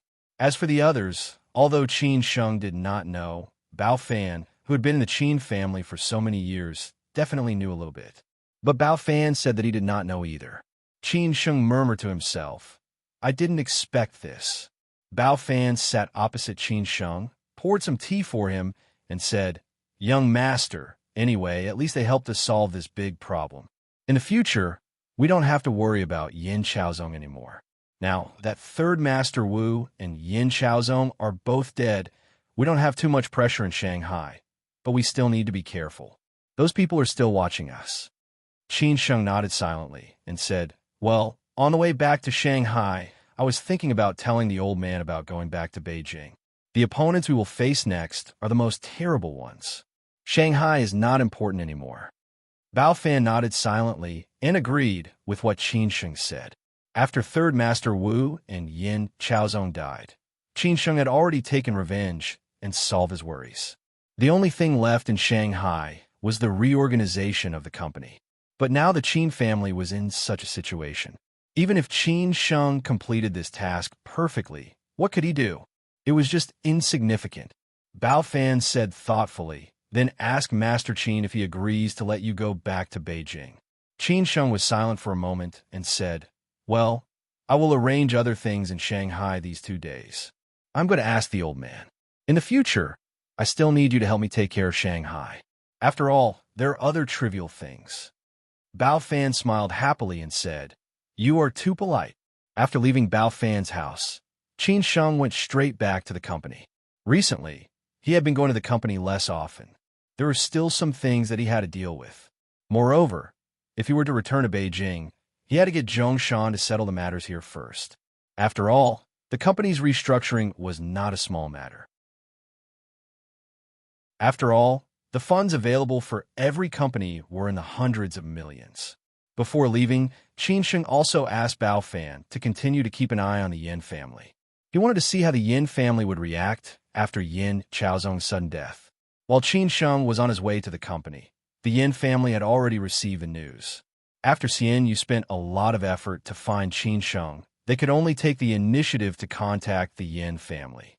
Otherwise, they would not be able to hide it anymore. Second Uncle Yin was the first to receive the news. He was still recuperating in a hospital these few days. After all, the environment in the hospital was not worse than his home. Moreover, the doctors had to check on him and change his dressing every day. However, he would be discharged next week. He would be bored if he continued to stay here. After learning that Yin Chaozong was missing, Second Uncle Yin immediately dropped the cup in his hand and directly smashed it into pieces. His intuition told him that something big had happened. Second Uncle Yin could not care about anything else. He directly asked the bodyguards to take him out of the hospital and go to the old master's place. For the Yin family, this was a big deal. If Yin Chaozong really died, what would the Yin family do in the future? After all, he was the only successor of the Yin family. He and the old master had spent a lot of effort to cultivate him. After a while, Second Uncle Yin arrived at the old master's villa. Old Master Yin was tidying up the flowers and plants in the garden. Hulan pushed the wheelchair toward Old Master Yin quickly. Old Master Yin was a little confused when he saw them. During this period, Second Uncle Yin had been recuperating in the hospital. Except for calling him a few times, he had never come to see him. What was going on today? There were no outsiders in the garden. Apart from Second Uncle Yin and Old Master Yin, there was only Hulan, his trusted subordinate. Old Master Yin, who was old but full of vigor, asked casually, "What happened? Did he leave the hospital?" Since it was such a big deal, Second Uncle Yin did not want to tell the old master about it. However, if something really happened and the old master knew about it, it would be a great blow to the old master. He frowned as he said, "Father, something happened. Chaozong is missing." After Old Master Yin heard the news, he was stunned subconsciously. The expression on his face also froze. Instantly, the look in his eyes became somewhat dim. Second Uncle Yin did not know how to tell the old master about this. He hesitated for a long time before he finally made up his mind. Originally, he had planned to let Hulan go to the fairyland first and tell the old master after he was sure that he could not find Chaozong. However, if nothing happened, how could Chaozong be missing? In particular, the death of Third Master Wu a few days ago was too shocking for many people. Second Uncle Yin and Yin Chaozong both wondered whether it had anything to do with Qin Sheng. If it was really related to Qin Sheng, they should be more careful. Based on the current relationship between Qin Sheng and Yin Chaozong, if there was a chance, Qin Sheng would definitely not let Yin Chaozong off. Now, the thing that they were most afraid of had happened. After a long time, Old Master Yin came to his senses. This news was like thunder to the Yin family. However, the old master did not panic at all. He asked in a low voice, "When did it happen?" Second uncle, Yin said honestly, "According to the fairyland, Chaozong might have disappeared last night. They didn't find him until this morning. After searching for a long time, they still could not find him. Then they informed us." This news made him panic. He had to discuss with the old master about the countermeasures. Old master, Yin took a few steps forward slowly. All of a sudden, he turned his head and said to second uncle Yin, "Since he has disappeared, we should prepare for the worst." Second uncle Yin said, "Dad, I'll go to the fairyland myself. No matter what the situation is, we'd better try our best to find him. If we really can't find him, we'll make other plans." Old Master Yin pretended to be calm and said, "Are you panicking?" Chaozong did not go to the fairyland alone. He brought a few trusted subordinates with him. If they're all missing, it's very likely that something bad has happened. With their strength, ordinary people are no match for them at all. Who do you think can make them suffer such a big loss? Second Uncle Yin said without hesitation, "The Qin family, Qin Sheng." At this time, Old Master Yin continued, "So you still have to go. However, the situation there is not clear. It's too dangerous. Don't go. Let his father go. If there is still no news before tomorrow morning, don't look for him anymore. You can go directly to Qin Sheng and ask for him." Second Uncle Yin frowned and said, "Dad, ask for him from Qin Sheng. Do you know how to lower your head and apologize? As long as Chaozong is in his hands, as long as Chaozong is still alive, we are willing to pay any price for his life." "I'll pay any price for his life," Old Master Yin said firmly. Old Master Yin directly thought that it might be the Qin family who did it. Otherwise, who would be so capable and generous? Second Uncle Yin continued to ask, "Dad, what if Qin Sheng doesn't admit it?" "I'm not afraid that he won't admit it. I'm afraid that Chaozong has already been killed by him." When Old Master Yin said this, his eyes were obviously trembling. This was also the result he was most afraid of. However, when his grandson chose this path, he had already prepared for the worst. It seemed that he was not surprised at all to see his grandson get to this situation step by step. Second Uncle Yin was a little shocked. If Chaozong had really been killed by Qin Sheng, what would the Yin family do? Would they fight with Qin Sheng until one of them died? If he's dead, he's dead. This is his choice. He can't blame others. If he had lowered his head and apologized earlier, today would not have happened. He wanted to do that, and we supported him. Now he has paid the price. Are we going to sacrifice the entire Yin family for his life? When he finished speaking, Old Master Yin seemed to be a little flustered and exasperated. However, in his heart, he was planning something else. If Chaozong really died, then he could only do that. Although he was very unwilling to do it, there was no other way. Second Uncle Yin felt a little wronged, but there was nothing he could do. Just as Old Master Yin said, after knowing Qin Sheng's identity and background, they gave Chaozong a choice. If Chaozong could let go of this matter and compromise, the Yin family was also willing to pay the price. If Chaozong wanted to continue to deal with Qin Sheng, they would support him. In the end, Chaozong chose the latter path. They did not go back on their words and always supported him. Now that such a thing had happened, there was really no one to blame. "That's it. Go." Old Master Yin had said what he needed to say. At this time, he waved his hand, indicating that they could leave. Looking at Old Master Yin, who seemed to have aged a lot in an instant, Second Uncle Yin felt very upset. In the end, he gritted his teeth and left. Old Master Yin bent his body and staggered back to the villa. No matter what the final result was, he would not take revenge on Qin Sheng. The Yin family had already paid a huge price for this. Since Yin Chaozong could not be trained, it could only be said that the Yin family was doomed. When Old Master Yin supported Yin Chaozong, his ambition was not ordinary.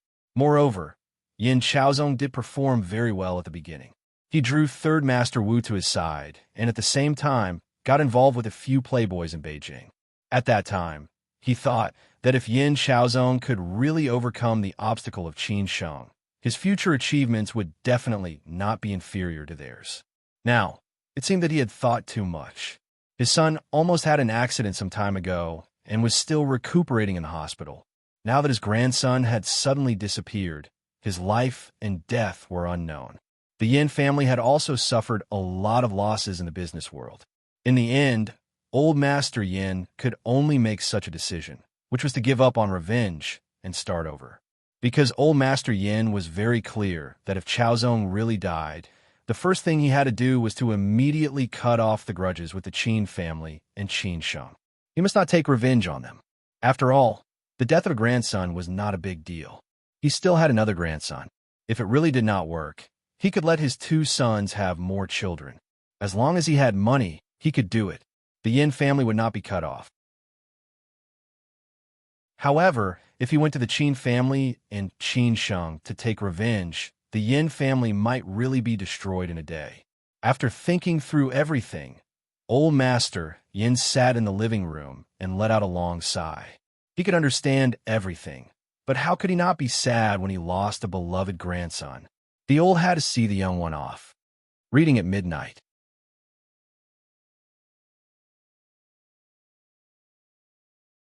Chapter 800. Coming to the door, it could be said that old Master Yin had made great contributions to the Yin family's status in Shanghai today. After decades of operation, they had finally gained a firm foothold in the bund. Now, it had been passed down to Yin Chaozong's generation. However, such a big problem had happened at this time. For old Master Yin, it was meaningless if the Yin family could not go further. Old Master Yin was really ambitious. Otherwise, he would not have dared to take such a big gamble. If he did not dare to take the gamble, the Yin family would not be where it is today. Therefore, old Master Yin was also responsible for Yin Chaozong's ending. If he had stopped Yin Chaozong at that time, it would not have been so irreparable. However, old Master Yin insisted on taking the gamble. Now that he lost the gamble, he had to admit it. Of course, Qin Sheng did not know these things. Even Yin Chaozong, who was involved in the situation, might not know his grandfather's thoughts, let alone now. In the World Financial Center building, Qin Sheng was drinking tea in his office. Zhongshan was in a meeting. If Zhongshan was not in charge of the company, Qin Sheng would have been very busy. At least now, it was on the right track. There were no big problems. It would not take long for the Shanghai side to end. Sitting in front of the French window, Qin Sheng was still thinking about Yin Chaozong's matter. Yin Chaozong had died just like that, which made him feel a little uncomfortable. The gratitude and grudges of the past few years had finally been settled. He could finally let go of these things completely. In the future, he would be facing a new opponent. On the table in front of him were the documents of the group's reorganization of his Shanghai company and his punishment and rectification. Qin Sheng casually glanced at them and threw them away. Since the old man had lost control of the board of directors, they could do whatever they wanted to do with him, didn't they? At this time, Yin Pan sent a few documents that needed Qin Sheng's signature. After solving the problem of breaking up with her boyfriend, Yin Pan was in a good mood. Last weekend, her boyfriend specially went to Shanghai from Beijing to see her. Needless to say, she was in a good mood for 2 days. Qin Sheng said casually, "Yin Pan, maybe we will go back to Beijing in a few days." Yin Pan, who was about to leave, was a little surprised. She did not expect it to be so soon. She frowned and said, "Boss Qin, did something happen? Why so suddenly?" Although Yin Pan also wanted to go back to Beijing, she was more willing to stay by Qin Sheng's side so that her career could flourish. Qin Sheng said with a smile, "Not necessarily. I just said it's possible. In this way, you and your boyfriend won't have to live apart." Yin Pan smiled awkwardly. She knew that Qin Sheng was making fun of her. She casually replied with a few words and left. She was not as free as her boss. When her boss was not around, she was responsible for a lot of work. Not long after, Zhongshan, who had finished the meeting, returned to Qin Sheng's office. Qin Sheng did not ask about the restructuring process. He roughly knew about it. Zhongshan was only responsible for the specific issues. He said bluntly, "Brother Zhong, if we leave Shanghai now, do you think we can hand over the matters in Shanghai to others?" "What? Are we leaving?" Zhongshan was as surprised as Yin Pan. After all, he had not heard any news, and the matter in Shanghai would only end in 2 months. Qin Sheng said straightforwardly, "It's very likely. So you have to make arrangements for these things now. We can't let the work in Shanghai stagnate after we leave." Zhongshan did not know why Qin Sheng was so sudden, but he thought for a few minutes and said, "There should be no problem. I will hand it over to someone else. At the same time, I can control it from a distance. When the time comes, there will be no big problem." After listening, Qin Sheng nodded and said, "In this case, then you should make arrangements as soon as possible. I'm afraid this day will come soon." At noon, before lunchtime, Qin Sheng had already left the company for Shangshan Ruoshe. During this time, all the matters in Shangshan Ruoshe were handled by Ms. N and Yu Fengji. Of course, Sister Qingyan was also helping behind the scenes. After all, Sister Qingyan was the new major shareholder of Shangshan Ruoshe. At the same time, she had also settled several new shareholders of Shangshan Ruoshe, and the list of the first batch of members had also been set. Today, Shangshan Ruoshe was quite lively, mainly because the old boss Jiang Xianbang came back. Qing also came. After all, she used to be the Gujing teacher of Shangshan Ruoshe. Several artists among them were students of the Academy of Music. Xue Qingyan, as the new owner of Shangshan Ruoshe, was also there. Although Qin Sheng was the real big boss behind the scenes, compared with Xue Qingyan's connections in Shanghai, Qin Sheng, as a rising star, was still too far behind, so he could only use Xue Qingyan's name. However, Qin Sheng did not mistreat this sister, who had an ambiguous relationship with him now. He gave her a lot of shares, which was also considered as a reward for her hard work. After all, for the little benefits of Shangshan Ruoshe, Qin Sheng did not care much. Xiaoding was also brought along by Qin Sheng. The Xiao family was the new shareholder of Shangshan Ruoshe.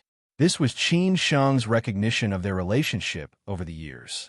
As long as Xiaoding worked hard to manage the resources of Shangshan Ruoshe, it would definitely be twice the result for the future development of the Xiao family. The renovation plan of Shangshan Ruoshe had come out, but it would only start next week. Jiang Xianbang still had feelings for Shangshan Ruoshe, so he said to come back to visit.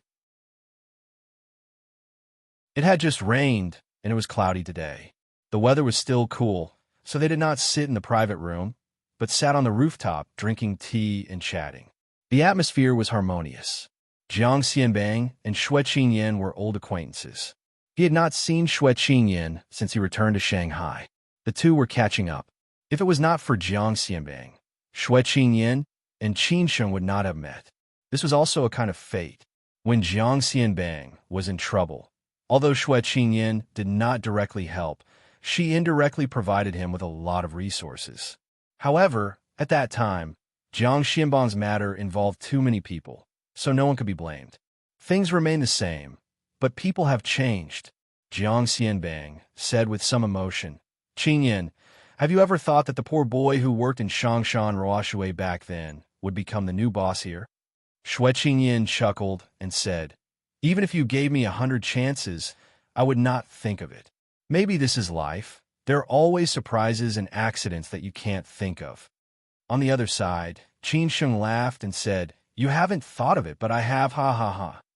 Everyone laughed and did not think about whether Qin Sheng's words were true or not. They just took it as a joke. Not far away, Qing was playing the guzheng. The sound of the guzheng was melodious and pleasant, which made people feel relaxed and happy. Qing was definitely a professional in music. After all, she had become the youngest associate professor of Shangyin. Because of her beautiful appearance and outstanding temperament, several TV stations invited her to participate in variety shows. Unfortunately, Qing was not willing to show her face in public, and she was not short of money. After all, Jiang Xianbang's assets would be inherited by her in the future. On the other side, Qin Sheng smiled at Xiaoding and said, "Xiaoding, in the future when I am not in Shanghai, you should visit Uncle Jiang and Sister Qingyan more often. They have too many things for us to learn." Xiaoding knew that Qin Sheng was paving the way for him. Jiang Xianbang was experienced, and Xue Qingyan had a strong background, which would definitely be useful in the future.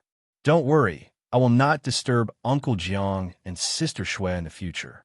I am afraid that they will bother me one day. Xiaoding smiled and said. He was a person who was familiar with people, so he did not need to worry about the atmosphere. Jiang Xianbang said casually, Don't bother me. Because of your relationship with Qin Sheng, I don't treat you as an outsider. At this time, Shui Qingyin seemed to catch the main point of Qin Sheng's words. She frowned and said, Are you going back to Beijing? Qin Sheng said calmly, Yes, I'm going back. Except for the company restructuring, the things in Shanghai are over. Whether it was Shui Qingyin, Jiang Xianbang, or Xia Ding, they were a little shocked when they heard the news. They were stunned almost at the same time. Of course, they understood what Qin Sheng meant. When Qin Sheng returned to Shanghai, apart from work, another important reason was to come back for revenge. Now Qin Sheng said that the things were over. Did it mean that he had finished his revenge? Because they believed that with Qin Sheng's current identity and background, he would never compromise with those people.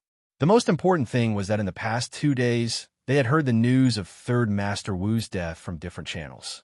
Although the outside world said that Third Master Wu died in the hands of the old monk, and some said that it was Third Master Wu's adopted sons, they felt that it must have something to do with Qin Sheng. It was just that they did not ask about it. Now that Qin Sheng said that the things in Shanghai were over, they were more sure of their guesses. But if Third Master Wu died, what about Yin Chaozong? Could it be that Yin Chaozong was also dead? Thinking of this, whether it was Jiang Xianbang, Shui Qingyin, or Xia Ding, they all shuddered with fear. Qin Sheng was really ruthless. At this time, they really felt that Qin Sheng was not the Qin Sheng they knew in the past. However, no matter what they thought, they did not ask anything. Because if Yin Chaozong was really dead, they would definitely know in a short time. When will you go back? Shui Qingyin asked. Hearing that Qin Sheng was going back to his background, Shui Qingyin was a little disappointed in an instant. Because if Qin Sheng really went back, they would definitely have fewer chances to contact each other in the future, not as frequently as in Shanghai. Qin Sheng said in a low voice, maybe in the near future. I'm not sure yet. On the other side, Qing who was not far away, also heard the news. The sound of the zither was cut off. She looked at Qin Sheng at a loss. Although she had heard about this from her uncle, she did not expect it to happen so soon. She looked at Qin Sheng tenderly, her eyes filled with reluctance. After all, they had just confirmed their relationship not long ago. Naturally, she could not bear to part with him. At this time, Shui Qingyin also noticed Qing Er's strange behavior. She seemed to have sensed something and stared at Qin Sheng unhappily. This philandering man, she did not know how she fell in love with this man. In the afternoon, Qin Sheng chatted with Yu Fengji and Mizan and asked them to do whatever they wanted. Whether it was him or Sister Qingyin, they would fully support them. However, the relationship between Qin Sheng and Yu Fengji was a little complicated. But Qin Sheng could not care less about it now. He could only let nature take its course. The day passed quickly. In the evening, Qin Sheng called his sister and talked about this matter. His sister wanted to wait. The old man was a little tired these 2 days. They would talk about it in a few days. In the early morning, when Qin Sheng's car just drove out of the underground parking lot of Lu Jiazui Central Apartment, it was suddenly stopped by 2 cars. Both Yang Daniyu and the other bodyguards instantly became nervous, fearing that there would be an accident. However, Qin Sheng was not worried. It was just that when he saw second Uncle Yin getting out of the car, he frowned subconsciously. Reading at midnight.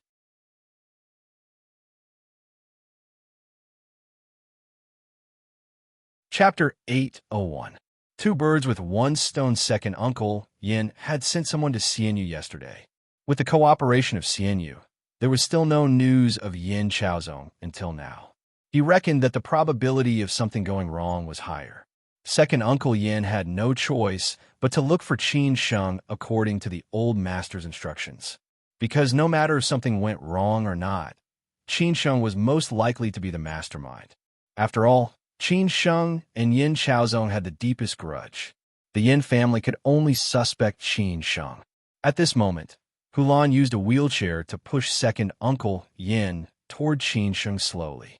This was the Yin family's last hope.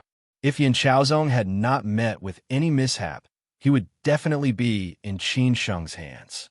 Now that the Yin family had lowered their heads and admitted defeat, they could pay any price. It all depended on whether Qin Sheng would give it to them or not. Yang Dainyu looked back at Qin Sheng and said, "Brother Qin, what should we do with the Yin family?"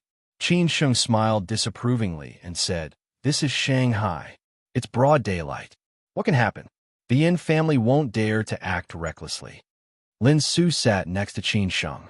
As long as Qin Sheng still went to the company every day, he would definitely send Lin Su to the company first. Lin Su also saw second Uncle Yin at this moment. She did not know that second Uncle Yin was injured, but she could not care less at this moment. She frowned and said, "The Yin family knows about it?" When Qin Sheng saw second Uncle Yin, he was already thinking about whether the Yin family knew about it or not. In the end, the Yin family definitely did not know about it. However, now that there was news about Yin Chaozong, the Yin family would definitely suspect him the most. Therefore, they directly came to find him. Qin Sheng did not say anything. He just opened the door and got out of the car unhurriedly. Then, he walked towards second Uncle Yin slowly. Yang Dainyu and the rest also got out of the car and stood guard by Qin Sheng's side. If the Yin family really wanted to mess around, they would definitely be able to protect Qin Sheng. Lin Su did not get out of the car. After all, it was all because of her that Qin Sheng and Yin Chaozong ended up in such a state. Her relationship with the Yin family had long deteriorated. It would only be awkward if she met them. She might as well not meet them. At this time, Qin Sheng had already walked up to second Uncle Yin. He said in a low voice, "Second Uncle, why are you here?" "What do you mean?" At this time, it was the rush hour. Several luxury cars were parked at the entrance of the residential area. There were so many people gathered around that many people were watching. Although second Uncle Yin had never seen Qin Sheng before, he was not surprised that Qin Sheng knew him. Based on Qin Sheng's current status and background, he might have already investigated the Yin family thoroughly. He said in a deep voice, "Young Master Qin, you don't visit me for no reason. I do have something to discuss with Qin Sheng today. Can we talk elsewhere?" Second Uncle Yan's attitude was still considered polite. No matter what, he was here to apologize today. Since he had a favor to ask, he had to put on a good attitude. Otherwise, how could he continue the conversation? Moreover, Qin Sheng was no longer the Qin Sheng of the past.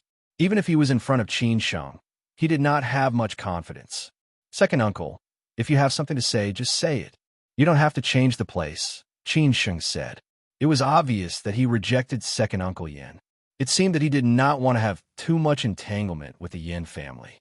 Second Uncle Yin was a little unhappy when he heard this. It seemed that Qin Sheng did not want to talk. This was a little difficult, but he still put on a brave face and said, "Young Master Qin, I know that Chaozong and you had some misunderstandings before. Chaozong has been a little arrogant these 2 years. It's all our fault for not controlling him well. Now, on behalf of the Yin family, I apologize to you. You're a great man. Please forgive me. Don't lower yourself to Chaozong's level." When Qin Sheng heard this, he could not help but sneer in his heart. Now that he knew how to apologize, what had he been doing before? What misunderstanding? Yin Chaozong had tried to kill me several times. If it weren't for my great luck, I would have died several times. When I was in Hangzhou, Yin Chaozong was able to move Third Master Wu and the old monk. Now, he was able to make friends with playboys like Su Xingwei, Shui Ku, and Gu Yoning. I don't believe that the Yin family doesn't know. Without the support of the Yin family, would Yin Chaozong have such great power? Second Uncle, what do you mean? I don't understand. Qin Sheng still pretended to be confused. To him, the matter with the Yin family and Yin Chaozong was over.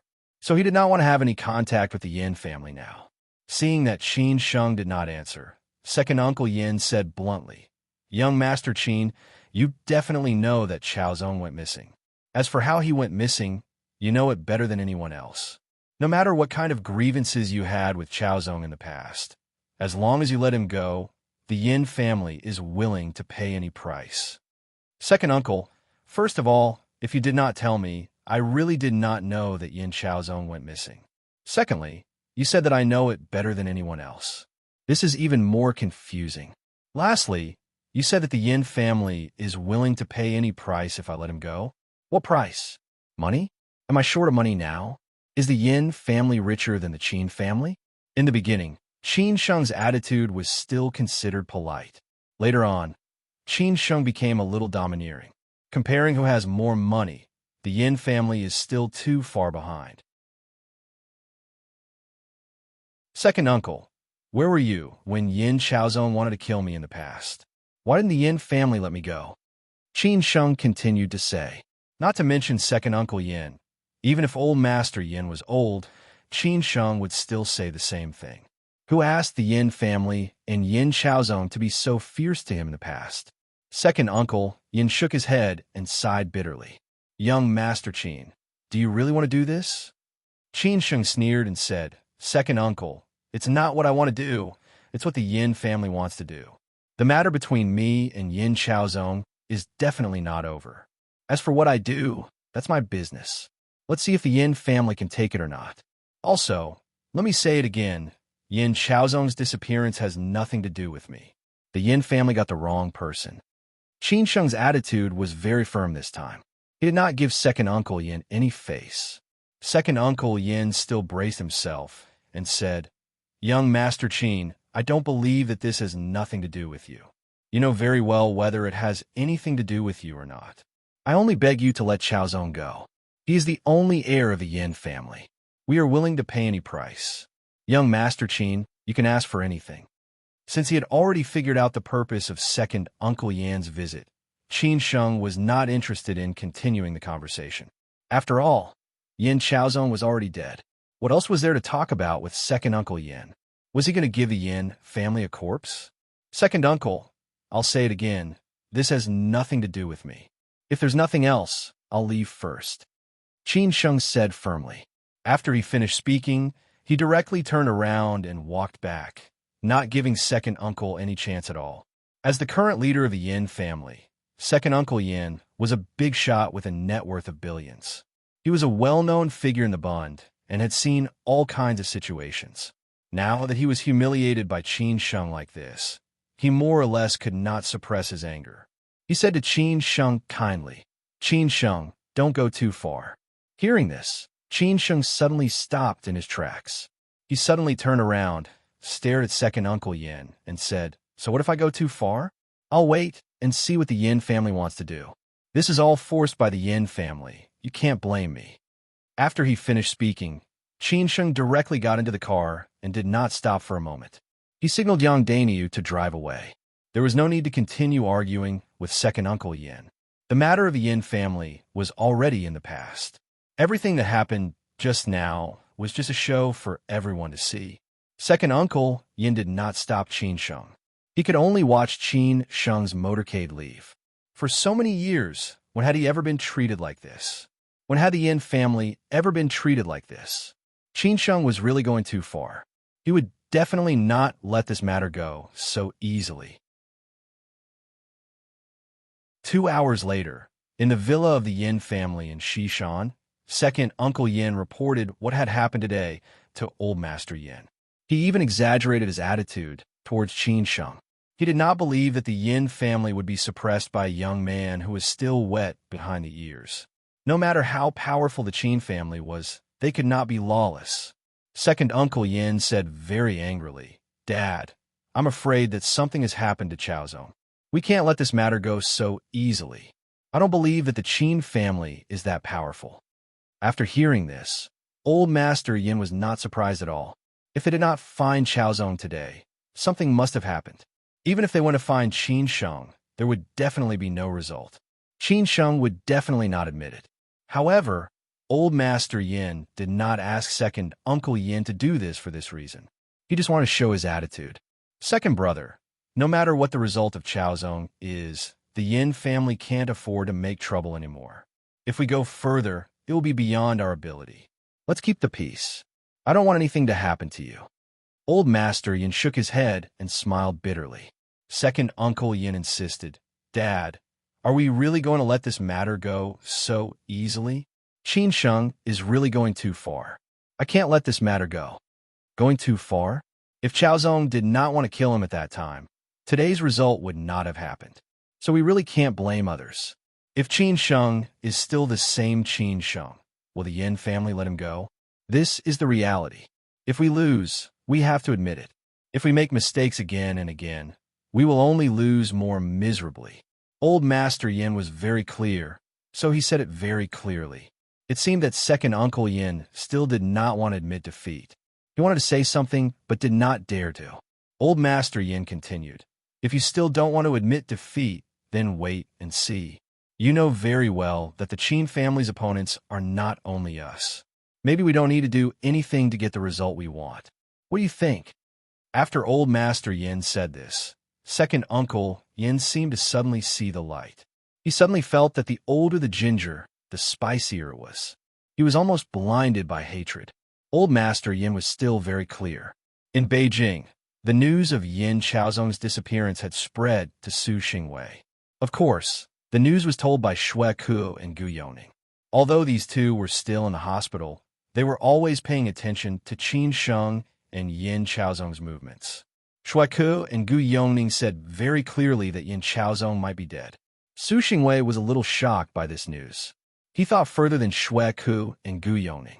They did not expect that at this time Qin Sheng actually dared to do this. Wasn't he digging his own grave? Since Qin Sheng dared to do this, then he should not blame him for not being polite. Su Xingwei immediately arranged for Xue Ku and Gu Youning to send people to find the Yin family to discuss countermeasures. But then he said that he would personally send people there. At the same time, he was going to discuss countermeasures with the elders of the Su family. He was going to put pressure on Qin Sheng in Shanghai and test the Zhu family's reaction. This was a strategy of killing two birds with one stone. You're tuning in to the Warrior Lore YouTube channel. Don't forget to subscribe and join us on this journey to catch the most captivating stories.